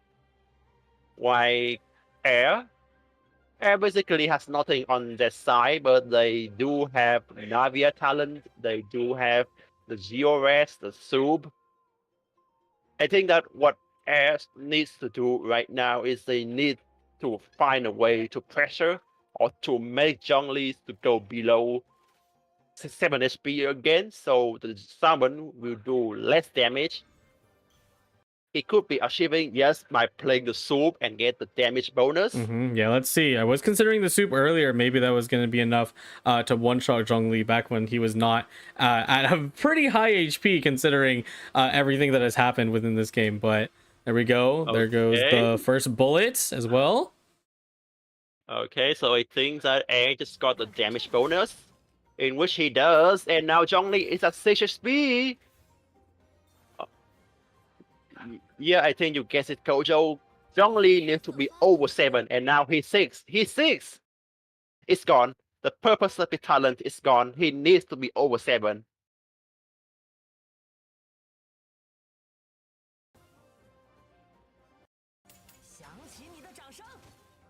There goes the Lini Burst. Down 3, and the summon. And after the Lini summon proc, Signora will be at 5 HP, which is not too bad. Not too bad. Yeah, not too bad. You know, we still are maintaining the fact that we do have the ability to revive, etc. But not looking great, you know, Lini being at that full HP. But here comes the Rain of Stone, as I like to call it, when it comes to this deck. But not damage boosted, right? Because Zhongli doesn't have that HP threshold. Finally has the talent card, but can't make use of it. Yeah, so if Zhongli does have the burst, then Lini will be at 2 HP now, which is +1 damage from each summon. But that didn't happen, so Lini is at 5 HP, and 5 HP is not enough for Signora to one-shot him, which is a bit unfortunate, but I think that that is all within Air calculations. He wants that to happen, so now he is at a more comfortable positions. Taking the second dice roll, gonna take your time. Oh, okay, a lot better. I like that.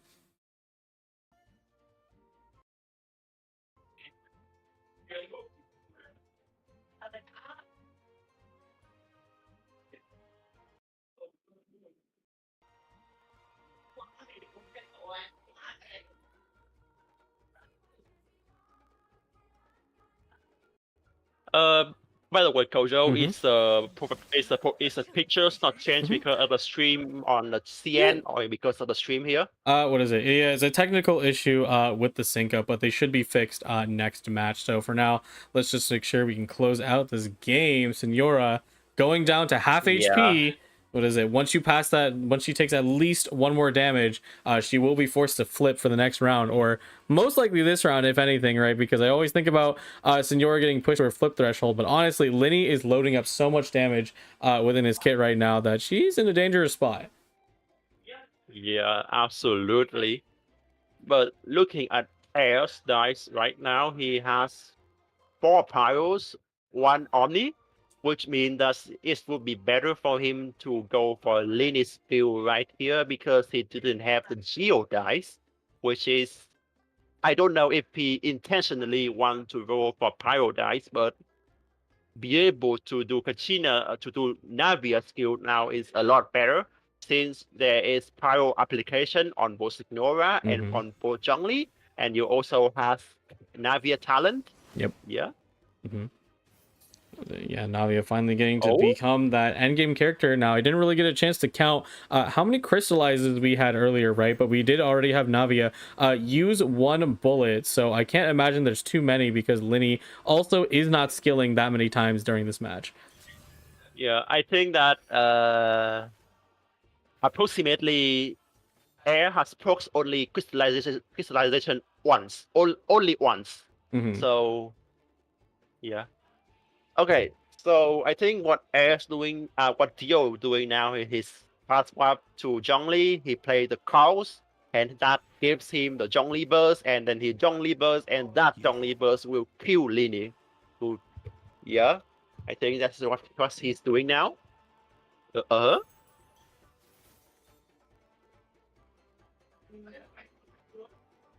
Play the Kraus, the Kraus art. To get the Zhongli burst because Zhongli burst normally deal 4 damage with the buff from the talent it's deal 5 damage and on the reaction it's deal 6 damage, which is in just enough to lethal Lini. Absolutely.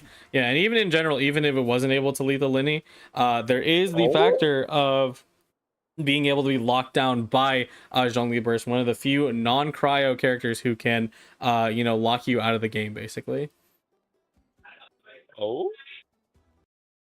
Yeah. Okay. I am not sure if this is a good thing. Yeah,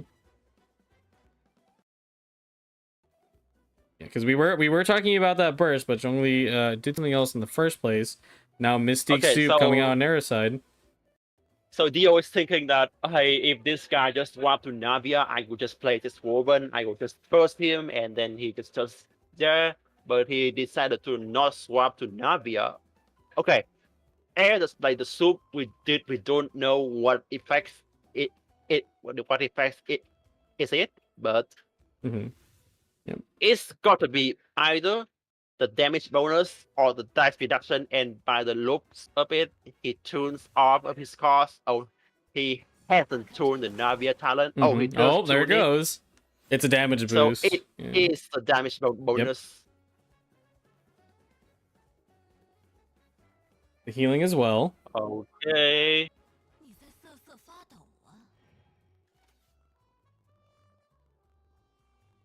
Yep.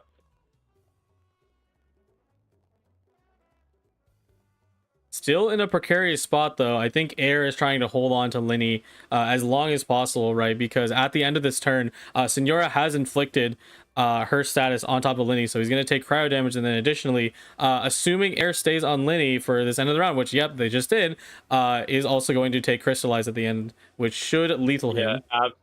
Absolutely. Air is really wishing that Dio would end on Zhongli, which will help him avoid the crystallization. But that did not happen, and now, okay. Yep. All right. We see a Zhongli burst here. Yep, most definitely. Although needs to find a way to get the Zhongli in the first place because Navia can lethal him with just a skill. So you need to find that safe way to retreat.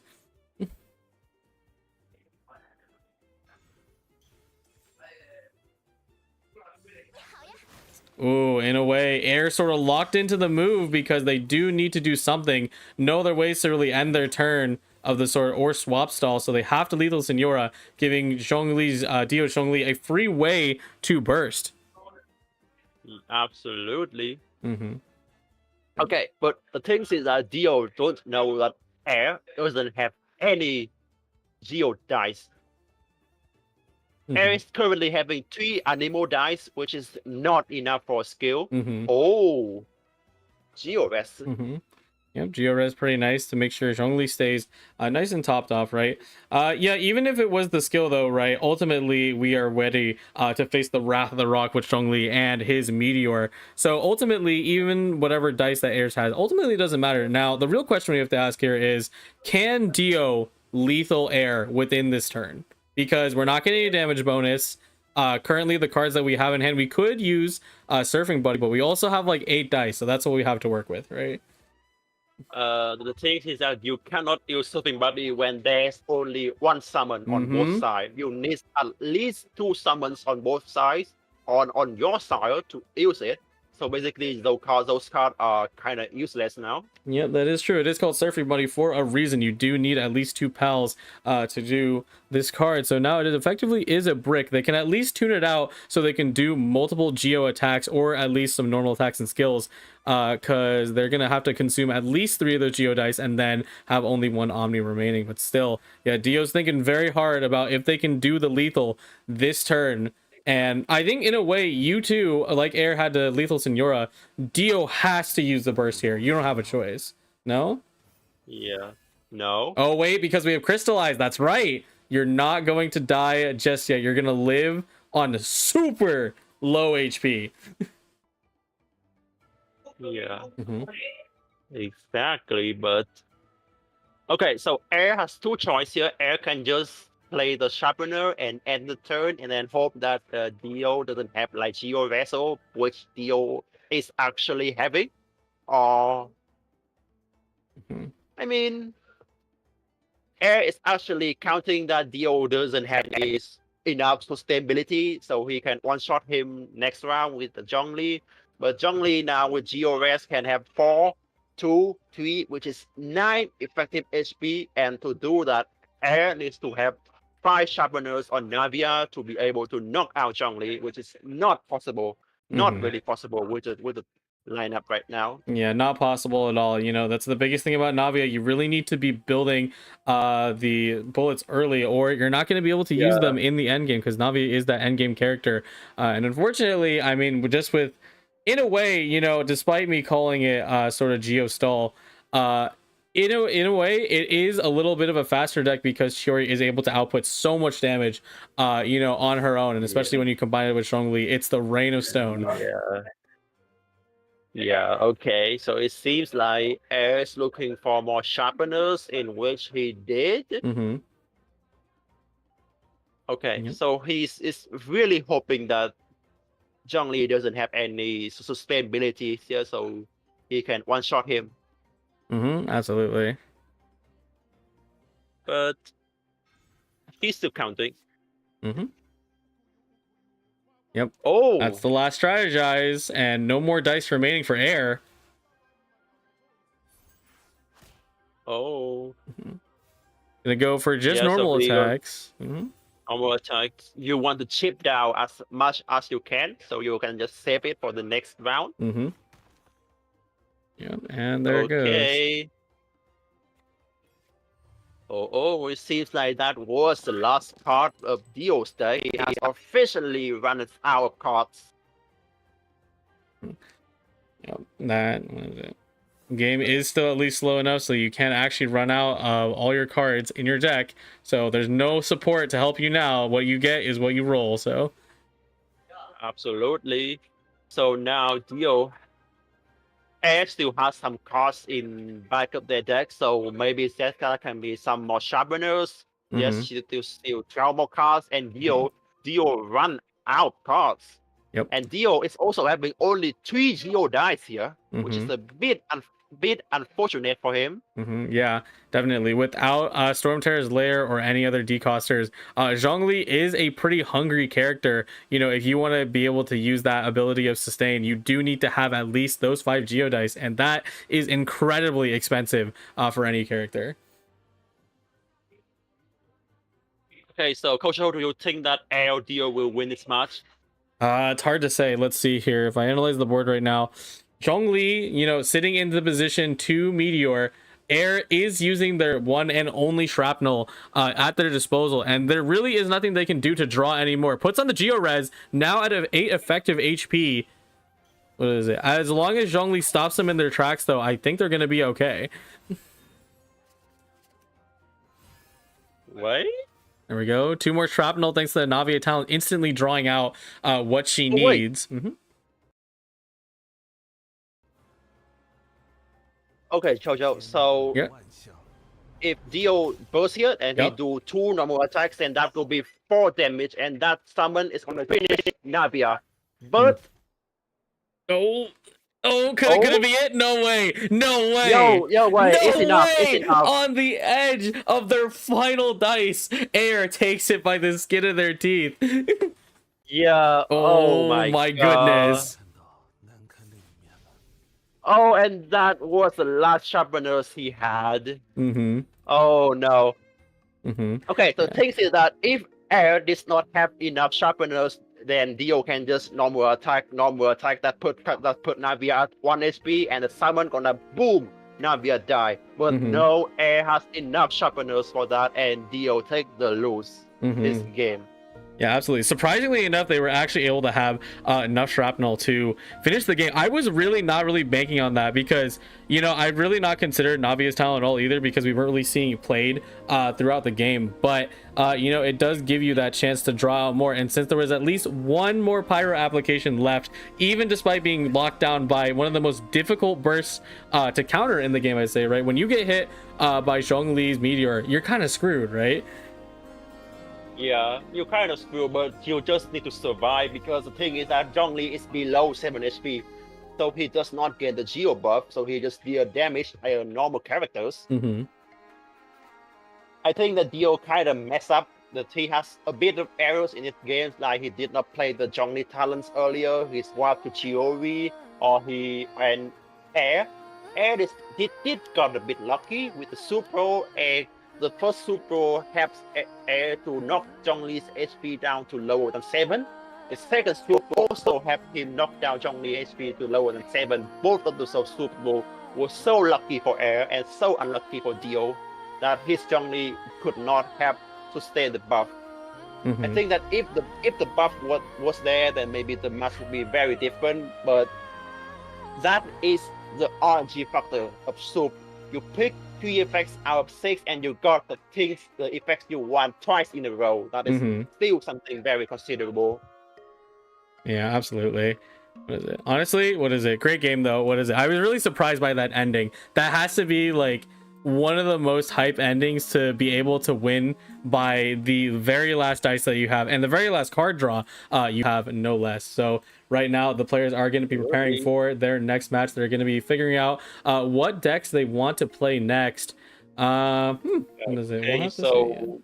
Okay, so I am really hoping for Zhongli Shiori Mirrors because Air just won with his Kashina's deck.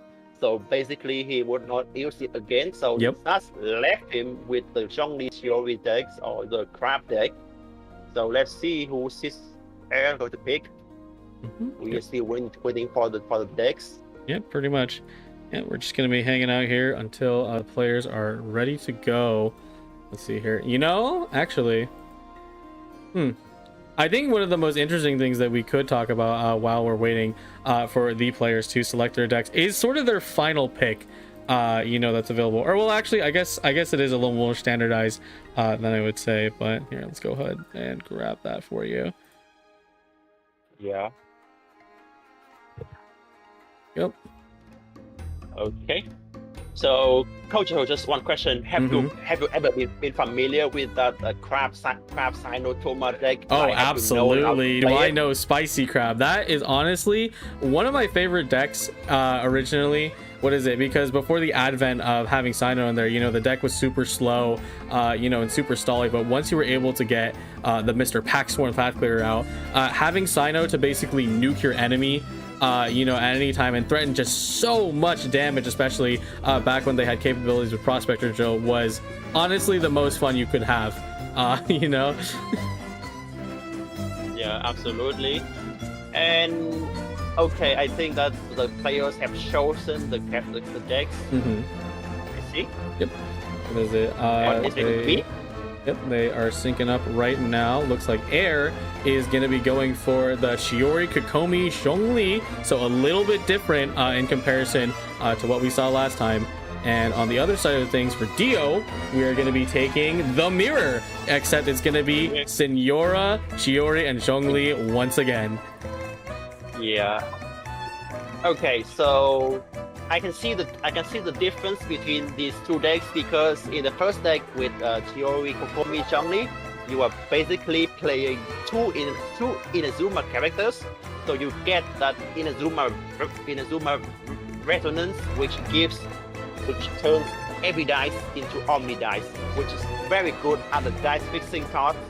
But on the other hand, with Signora, you can play a bit more aggressive, like you can scale on Signora by having that follow-up attacks, Shiori's Daw and healing and crystallize and damage, while with Kokomi that you can still do that, but it's just less effective. Kokomi has more speed than Signora, but Kokomi's skills does not guarantee a crystalline. Absolutely. Yep. I mean, it still does, but it's very hard to proc. Okay. Yeah, so absolutely. We can look at the decks right now. Yep. Unfortunately, actually, the players jumped into the match super fast. I think they're ready to roll because they know this is going to be a long game, eh? So let's go ahead and check out their mulligan. Okay. Looks like the dice roll instead. Oh, both players roll 4 Geo dice, which is very nice. Let's see the cards. Wait. Oh. Okay. Oh. Wait. Kojo, is there something you're seeing? Yes. Yoink. And you see what is Dio having? Oh my god, wait, you're right. Our Air is running the Yukumasaurus to go ahead and pull a card away from Dio, and I imagine they're going to just steal that talent, aren't they? Yeah, and if Dio doesn't have the talent, then Dio just lost. Okay, but Air is gambling right now. Air is like, oh no, what if I do this, but they don't have the talent, and I will be look so bad. But if they actually have the talent, then I will be winning. I will be really winning this match. Air still thinking. They are taking their time very long. The timer is almost running out. They are still considering if they want to yoink or not. Oh, honestly, makes a ton of sense to be running Yoink, especially in or what is it, as we call it Yoink, but it is the Yukumasaurus technique card. But it makes so much sense to run it in these tournament and matchups in general, right? Because not only are so many people playing this, but also relying on Zhongli's talent. But it's one of those rare scenarios where it has such a high cost that you will guaranteed be getting this talent regardless of what happens to you during this match. As long as you get that Yoink first off, and Air does have the turn advantage, they could absolutely just rip apart Dio's game plan. Yeah, absolutely. But I think that does Air want to Yoink here? Oh, he's not. He's not thinking that Dio is having the talent right away.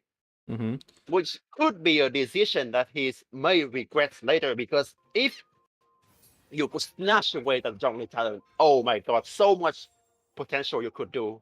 Absolutely. Oh my god. There it goes.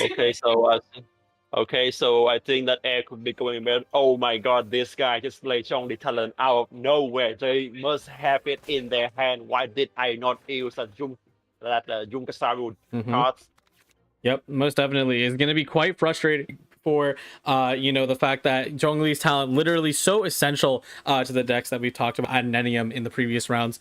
But there is still potential because this talent was changed across recent patches, but Shiori now costs 4, which is absolutely an outlier when it comes to the cost of cards. So at this moment right now, you could absolutely still use Yukumasaurus on Air side and steal that talent and definitely take a little bit away from your opponent.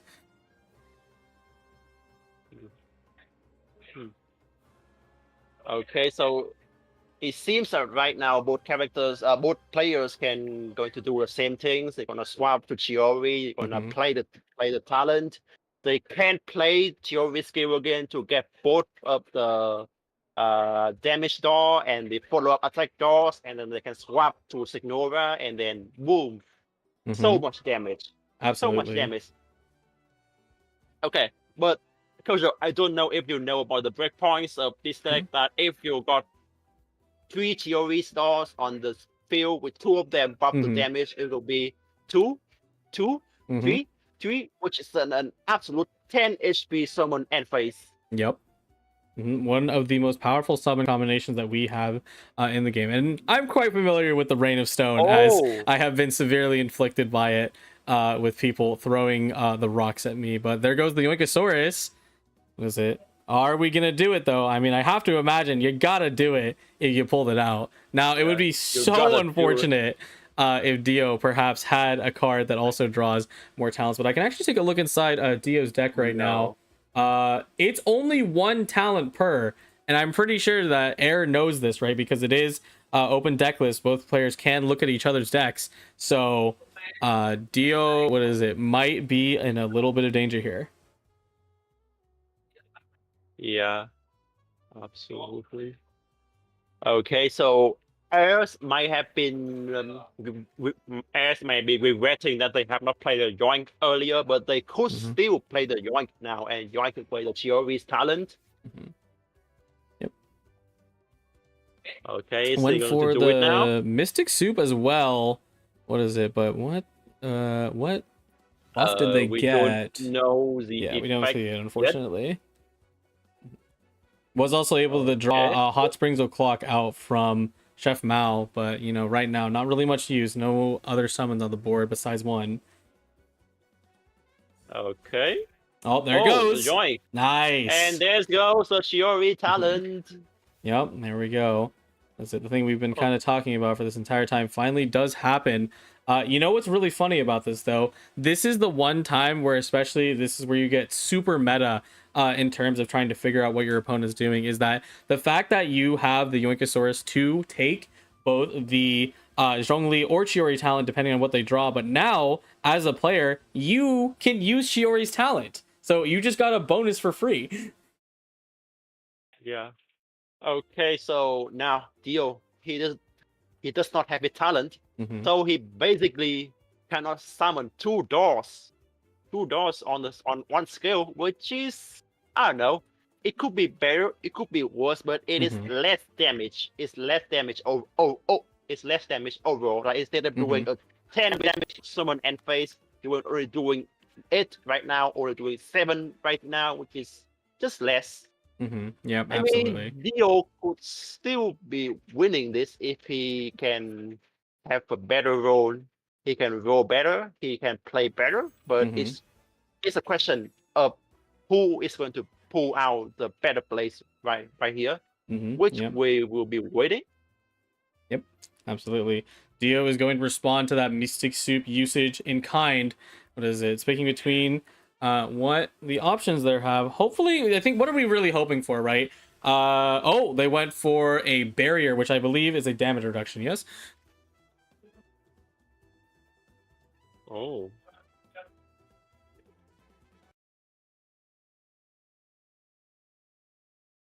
I don't.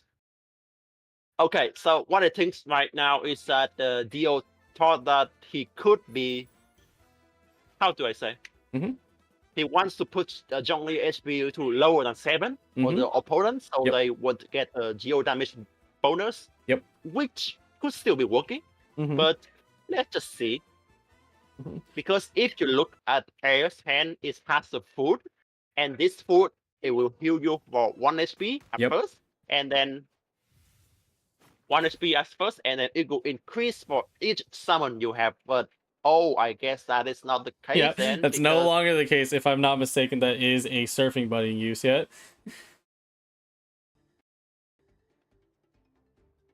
I mean, it still work here. So if he do a Zhongli skill, then it's gonna be as 2 HP. Oh wait, oh no. Actually, I think that Dio was aiming for that damage bonus soup, because damage bonus will put Zhongli's at 0 HP. But it's 2. It's 2. Yep, still It's 2. not damage Not dead bonus. yet. Okay. That was lucky for Air. Oh, That absolutely. was very lucky for Air. Yeah, Because if that Zhongli, was the other way around, it would have completely reversed the game despite stealing the talent. yeah. Yeah, because if Dio just got the damage bonus and it's game over for Air, I don't care if you join my Chiori talent, I took down the Zhongli, so it's game over. But now it could still be turning around. Let's just see what is he doing here. Yep. Oh, another skill? Yep. Oh, so it's a dice reduction. Yep, absolutely. What is it? Probably trying to take it, probably trying to get ahead in summons, right? Because Zhongli's pillar is no longer on the field, so with the turns remaining, or the dice remaining, I should say, Air is going to try and get as much damage on the board so they can start chipping away really fast at Dio. Okay, so looks at A's doors. There is not the doors he wants. There is a doors that, yeah, you see that third, the third one? Yep. The third one, but with his hands on the second one, then that one will do a geo follow-up attacks. Oh, the geo follow-up attack is I like that one a lot because you can do some crazy stuff with it. But I think that Air did not get it, so he took this one instead, which is okay. I don't know what this one do, but I think that it will swap yourself to the next characters when you use the skill. Yes, that is correct. Yeah, that doll, what is it? The specificity of the name is lost on me, but it is the one that will instantly swap you after you use a skill. So it's pretty useful when you're trying to do setup lines like this, where you push over to Kokomi, who is effectively your highest HP tank right now in the team. So what is it? It's very useful for the one time. Honestly, though, I kind of dislike it afterwards, because the thing is, as soon as Kokomi decides to use a skill here, they're going to be forced onto Zhongli on Air side, and that is definitely not what you want at the moment. Yeah, absolutely. So right now, Zhongli is at 2 HP, so there's no damage buff that. Yeah, no damage buff in super lethal range. Literally, you could breathe on him and the old man shall fall. Okay, so whatever you do here, you still want to get Zhongli's HP back to 7. You have to do it. Yep, okay. Absolutely. But the thing is that if you skill on Kokomi here, it will automatically critically swap to Zhongli, and Zhongli is at 2. So, well, you're gone. So he has to swap back to Chiori first before he do the skill. He has to skill Chiori first, because that door, this door, the third one, actually changed his game plan. He has to spend one more dice, one more action, or else if he skill on Kokomi, then it's just ruined for him. Yep, absolutely. Okay. Yeah, even despite using Chiori's talent to really try and get the one that you want, you won't always get it, which is really unfortunate, because it does actually set Air back a little bit, despite them taking, well, not necessarily advantage, but they do still have 2 very strong tanks available on the field. It seems that Air's got the draw the one. You see the fourth one? Yeah, that fourth one is the one that do the geo follow-up attacks. Yep, there we go. Yeah, the entire automaton army is here. What is it? Air has so much damage at the disposal, but not able to do much with it after being forced to trigger one of those dolls. Well, I shouldn't say that, because they do have more dice than Dio, despite everything that's happened. They even extra sitting in their pocket with that Geo Woven. Absolutely. Okay, so I don't know what is Dio doing here, because basically they don't have the Zhongli, they don't have the Chiori's talent, so they have to skill twice on Chiori to, like, it's a difference. With talent, you got 2 doors. With no talent, you got 1 door. So that is a big difference. That is like half of the powers is gone from John not having the talent. Yep, absolutely. Talents. Yep. At least with a little bit of a saving grace, because they only run talent card inside their deck, that Stormterror's Lair is now effectively useless for Dio, so they can tune it out, because they are actually having a little bit of a dice problem, but they opt not and are going to ramp up with Zhongli on that Golden Troop. Okay. So I think what Air's doing is maybe he will do a normal attack on yeah. Oh yeah, Zhongli is back at 7 HP now. So you see those 4 doors. Each of them will get buffed by 1 damage. Yep, absolutely. That's the power of Hot Springs O'Clock. Zhongli's buffed and ready, fresh out of the sauna, and ready to rumble and support all of the dolls in the Rain of Stone.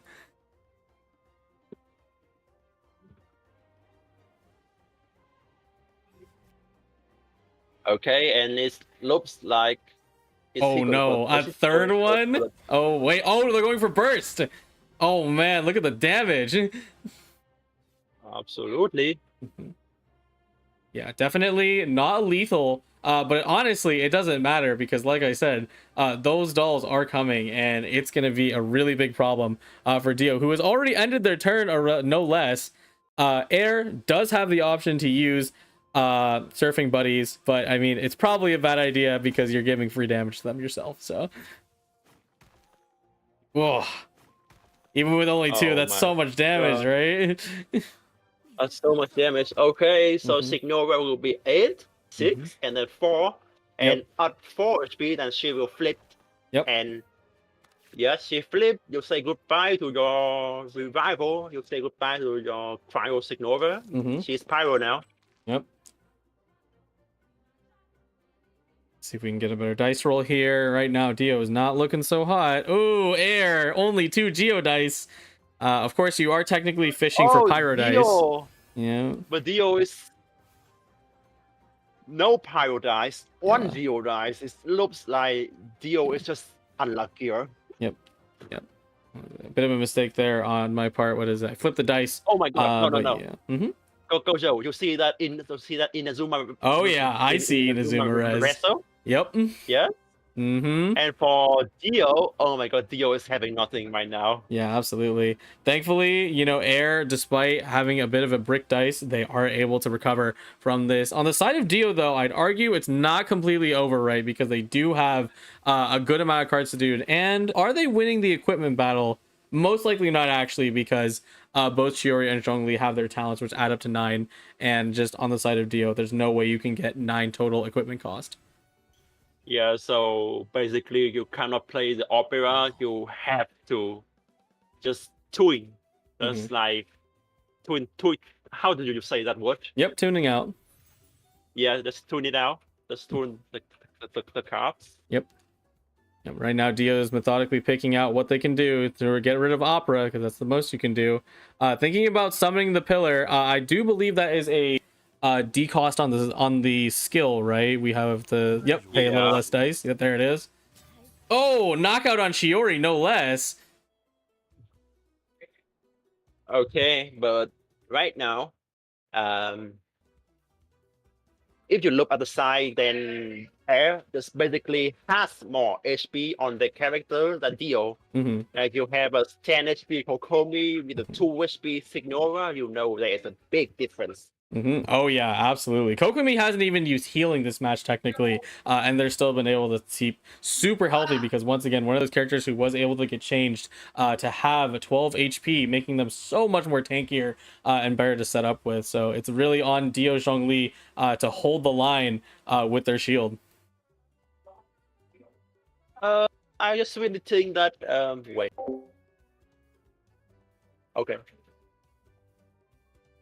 Okay, so I really think that the point of Kokomi in this deck is not to, it's not for the damage, it's not for the heals, it's just for the Inazuma resonance.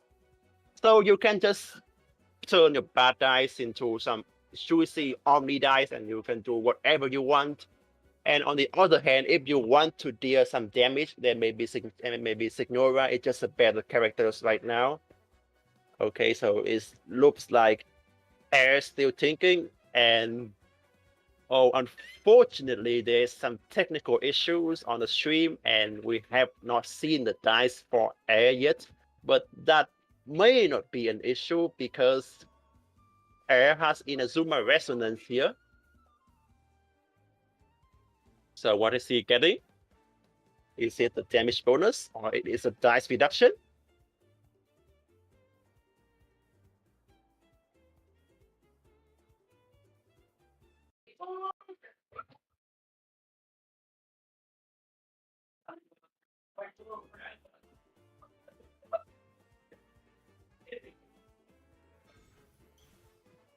Oh, finally using the Inazuma Resonance. Oh, it's a damage bonus. Okay, so this is not really looking good for Dio right now because he has 0 food, so he cannot proc the Chef Mao cards. He cannot make Zhongli's go back to 7 HP. And he has to go back to Signora, which Air can just go for a Kokomi burst here. Yep. Okay.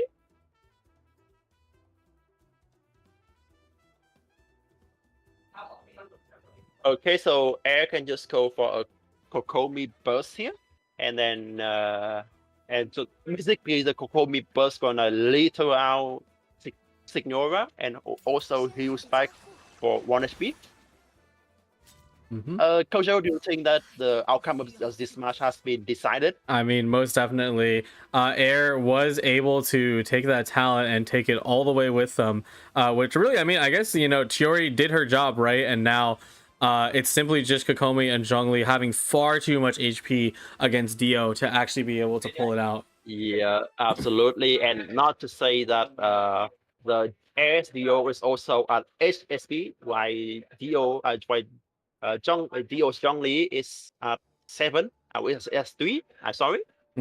So basically, I mean, just look at the board. One has 19 HP on the side, and one has 1. just 1. Yep.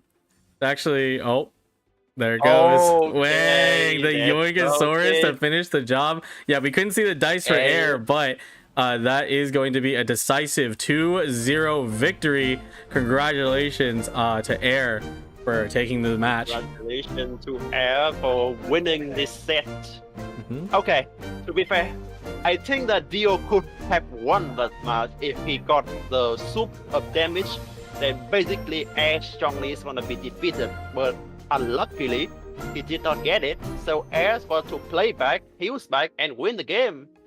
And well, one side has Shiori talent, one side does not. So yeah, you can guess it. Yep. It pretty much decides a lot of the match, especially when people are really only opting to run one of each talent. Do you know, funnily enough, thinking about it, right? Do you think that people are wrong for running only one talent inside of their decks this time around? Because if that's going to be kind of the caveat, right? If you lose it, then it's a massive problem. Okay, so I think that it is wrong to just run one talent, but I think that most people just do not think that the opponents will run cards like Junkasaurus.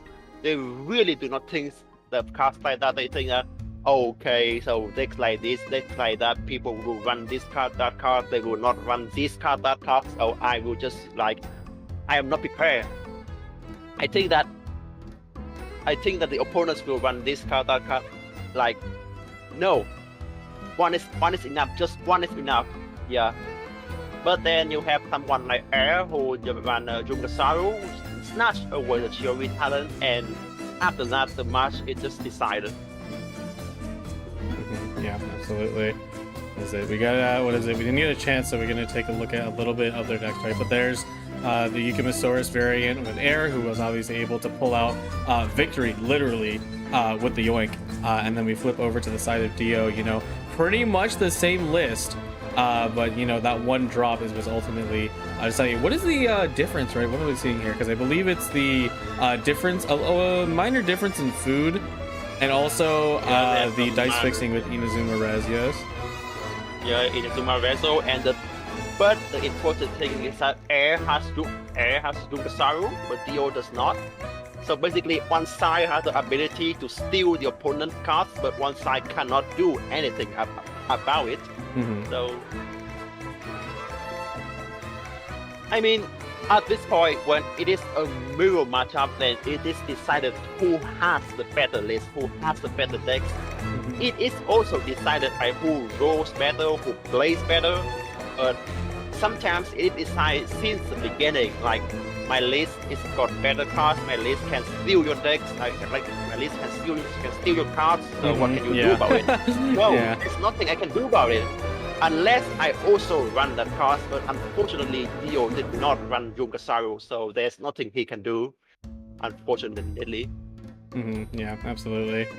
That was a pretty great match all the way around, though. It's really unfortunate that today, you know, on these side of the brackets, right, that we basically had to watch Titans fall. All of these players are super skilled, right? And we've seen, you know, their many accomplishments, right? Even if, you know, someone technically doesn't have like something significant on the board, it doesn't stop them from being just an incredible player, right? Yeah, okay, so with the score 2-0 right now, Air will be the next person to enter the semi-final or the final. I think no, I think Air will be the one to enter the semi-final of the winner bracket, while Dio will be unfortunately falling down to a lower bracket, but this is not the end for him because he still has one more life. Remember, this is a double elimination tournament, so you have 2 lives. If you fall from the winner, that's okay. You can still do what the lower, but if you fall from the lower, like with Binzu, then unfortunately you are out. So yeah, that is the rules of the tournaments. Yep. Okay. So Kojo, do you have anything to say about this match between Air and Dio? Honestly, what is it? I really wasn't expecting, especially that first match to go the way it did, right? Because it really looked like Zhongli was going to be able to pull out the win. Because every time you see Zhongli burst, aka the meteor, it's just you basically feel a sign of dread. But Navia able to act even without you know, having any of her abilities unlocked. She still has those bullets that she can just throw out, and I'm sure, what is it? It stings. What is it? People really do not enjoy what is it? Being hit by those bullets. But yeah, so we're gonna do kind of a we're kind of going in reverse today. Before we end the stream, I am going to talk about the tournament in general, and again, very sorry that this ended up being the case. There were a lot of technical issues, such as lag, not being able for us on the side of casters to be able to see what's actually going on in the game. Regardless, though, let's go ahead and kind of talk about the tournament in general, right? Which, I mean, hey, Minty, you're a player, so that's kind of part of it. As you were mentioning earlier, let's talk about the rule set itself. Yeah, okay, let's talk about it. Yep. So here are the match rules. I'm just going to go ahead and do a quick rundown. What is it? But I think it's pretty succinct on what it is. But anyway, so players have to submit 3 decks in this phase, and these decks must have non-overlapping character cards and 9 different characters. So is the conquest. Players must submit 3 of their decks, each with a set lineup of the 3 characters and 30 action cards before the deadline. So no missing card decks. I mean, you can't play a game anyway with none of that, and they cannot change any of their decks. So they are locked in for these next few days. There is no changing, no nothing.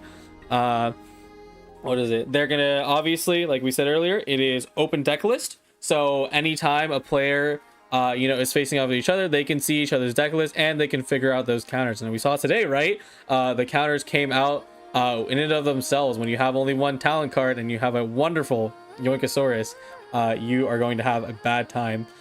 Once you win one of these matches in this best of 3 set, because there are different rule sets as we go further down the week, they are not going to be able to use that deck again. So once you win, you can't always pick with your comfort, right? You need to move on and try your hand at the other decks, and hopefully you can pull out a pretty clean 2-0 win like we were able to see with Air versus Dio. But sometimes you're not able to, and then you have to go to that 3rd game and it gets pretty rough. And of course, you know, any violations will mean that you will lose the game by default. But I think everyone here plays with honor. Yes, Minty? Yeah, of course, everyone here are great players, good players, and everyone is so friendly to me and to others. What is it? Speaking of, the players and the players themselves, of how people were able to qualify for this tournament, in the Pritch regional qualifier of the top 16, which is actually what we're doing right now. So I'm going to kind of flip between these two panels to explain everything. So right now, what we are doing this week is that we are doing the Pritch regional qualifier stage, which is going to contain all of the players who have received top scores throughout the Prince Cup, which includes you, Minty, if you want to flex your records right here. I do want to, but unfortunately, I am eliminated. So I will leave the spot for people like Kevin Z, Injagi, and maybe Air to do it. I will just be here as a caster. Yep. We had to play some previous matches online to kind of weed out the other players, and that results in the bracket you saw before you. If you want to take a look at that, so now players have obviously moved up, and there is going to be less and less as we go on. We already saw Air versus Dio, right? And now Air has moved on, and they'll be fighting the winner of the game above, which I believe we actually do have, which we'll talk about later in a bit. And then looking at the loser side of the bracket, Kevin Z versus Binzu was able to come out. What is it? If you mind reminding me the matchup winner on that one. Kevin Z won that match. Yep. Okay. So, yep, he's being able to move on to the losers bracket. What is it? First off, someone said in the chat, can you imagine having Kevin Z in your losers bracket? It's like, oh no. What is it? Oh, okay, but seriously, in the Prince Cup, Kevin Z got knocked out to the low bracket in the first match, and he swept all the way through to the finals and become the champions. So I think that being knocked out to a low bracket is not the end for everyone. Even players like Injagi also got knocked out since the first match, and he still swept all the way to the finals, beating people like me too. Yeah, absolutely. I agree, because being able to witness both of those loser brackets runs, and Inzaghi especially having probably the longest and most brutal losers bracket run in GITCG history ever was certainly a sight to see. So I mean, these guys can come back for sure. But yeah, going back to it. So do you think that who will be advancing on the winner and who will be advancing on the lower? That's a hard question to say, honestly. So let's see if we go back, flip to the bracket on here. So what is it? I actually, what is it? We can kind of talk about it a little bit, right? But I believe, what is it? So we had we have Air here, and then the opponent, which I guess we'll announce right now, was the unfortunately, or not unfortunately, right? We want anyone who is in the tournament to get their chance in the spotlight, and of course, if you're the more skilled player, you're gonna win. So above in this game right here with Inzaghi, the top player was able to make it all the way through. So that means Air versus them. What is it? I believe. All right, hold on. Douchebao. Yeah. Nope. His name is Douchebao, right? Douchebao. What is it? My apologies. What is it? I actually am reading the wrong data. What is it here? Okay, yeah. So never mind. That match data is unconfirmed. My apologies for the hiccup there. What is it? Instead, we'll look at Kevin, right? So Kevin moves on, and then who are they facing? Oh wait, it is the data. That's right. Okay, no. So Inzaghi should have moved on, and then the player that you just mentioned should be moving on down here to the losers bracket.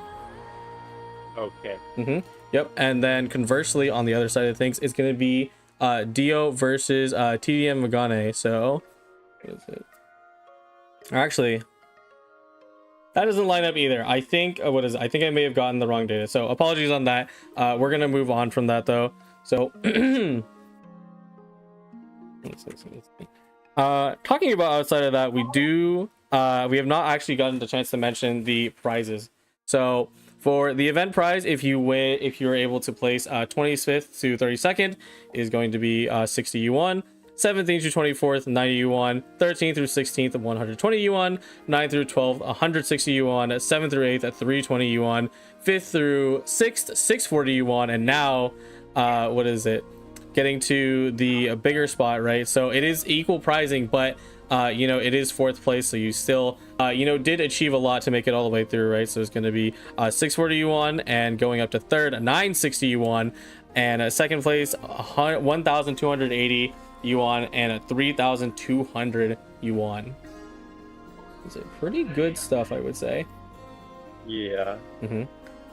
Also, additionally, you know, all of this prize pool is really thanks in part to our wonderful sponsor, Shining Soul. So we'd like to inform all travelers and duelists that the second set of the Shining Soul Genshin Genius Invocation TCG card set is officially on sale. You can purchase these brand new in-stock cards from the official Genshin Impact store or the Shining Soul official store on Taobao.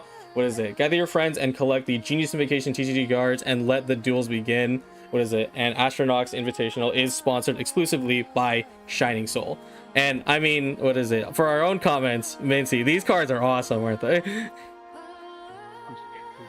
Yeah, absolutely. I do want to buy these cards, but they are from Chinese. They are from China, so there's gonna be some overboard shippings and stuff like that. So I think that I will be getting them from different ways. Yeah, there's always ways to get those things, but of course, if you're able to support the official Shining Soul store or the official Genshin Impact store, we would definitely be able to provide links to that. But I think for now, that should cover most of the stuff. I think the one thing I wanted to mention is that essentially, to summarize the event introduction, it is going to be that anyone who has been, you know, sort of top qualified in the Prince Regional, and then next week, which will be over on Bilibili, is going to be the Fonta Regional, which is going to take the CN players, and then finally the elimination stage is going to happen in about 2-ish weeks. It's going to start on May 9th, so keep that in mind, and that is where all the players will be merging and fighting it out for the rest of the time. So that is going to be it for the event introduction. Again, really sorry that the stream ended up the way it is today, but we are going to be finishing up here. So what do you think of today's matches, Minty?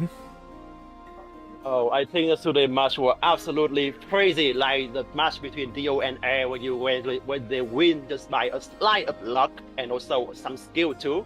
But also the match between Binzu and Kevin Z, two of the best players of Europe right now. So I am really looking forward to the match of tomorrow. Yep, absolutely. But we are going to finish out here. So again, thank you guys so much for your patience. Again, really sorry the stream turned out the way it did, but we're going to be finishing up here. So this has been Koto Creations and Minty. Goodbye, everyone. Bye-bye.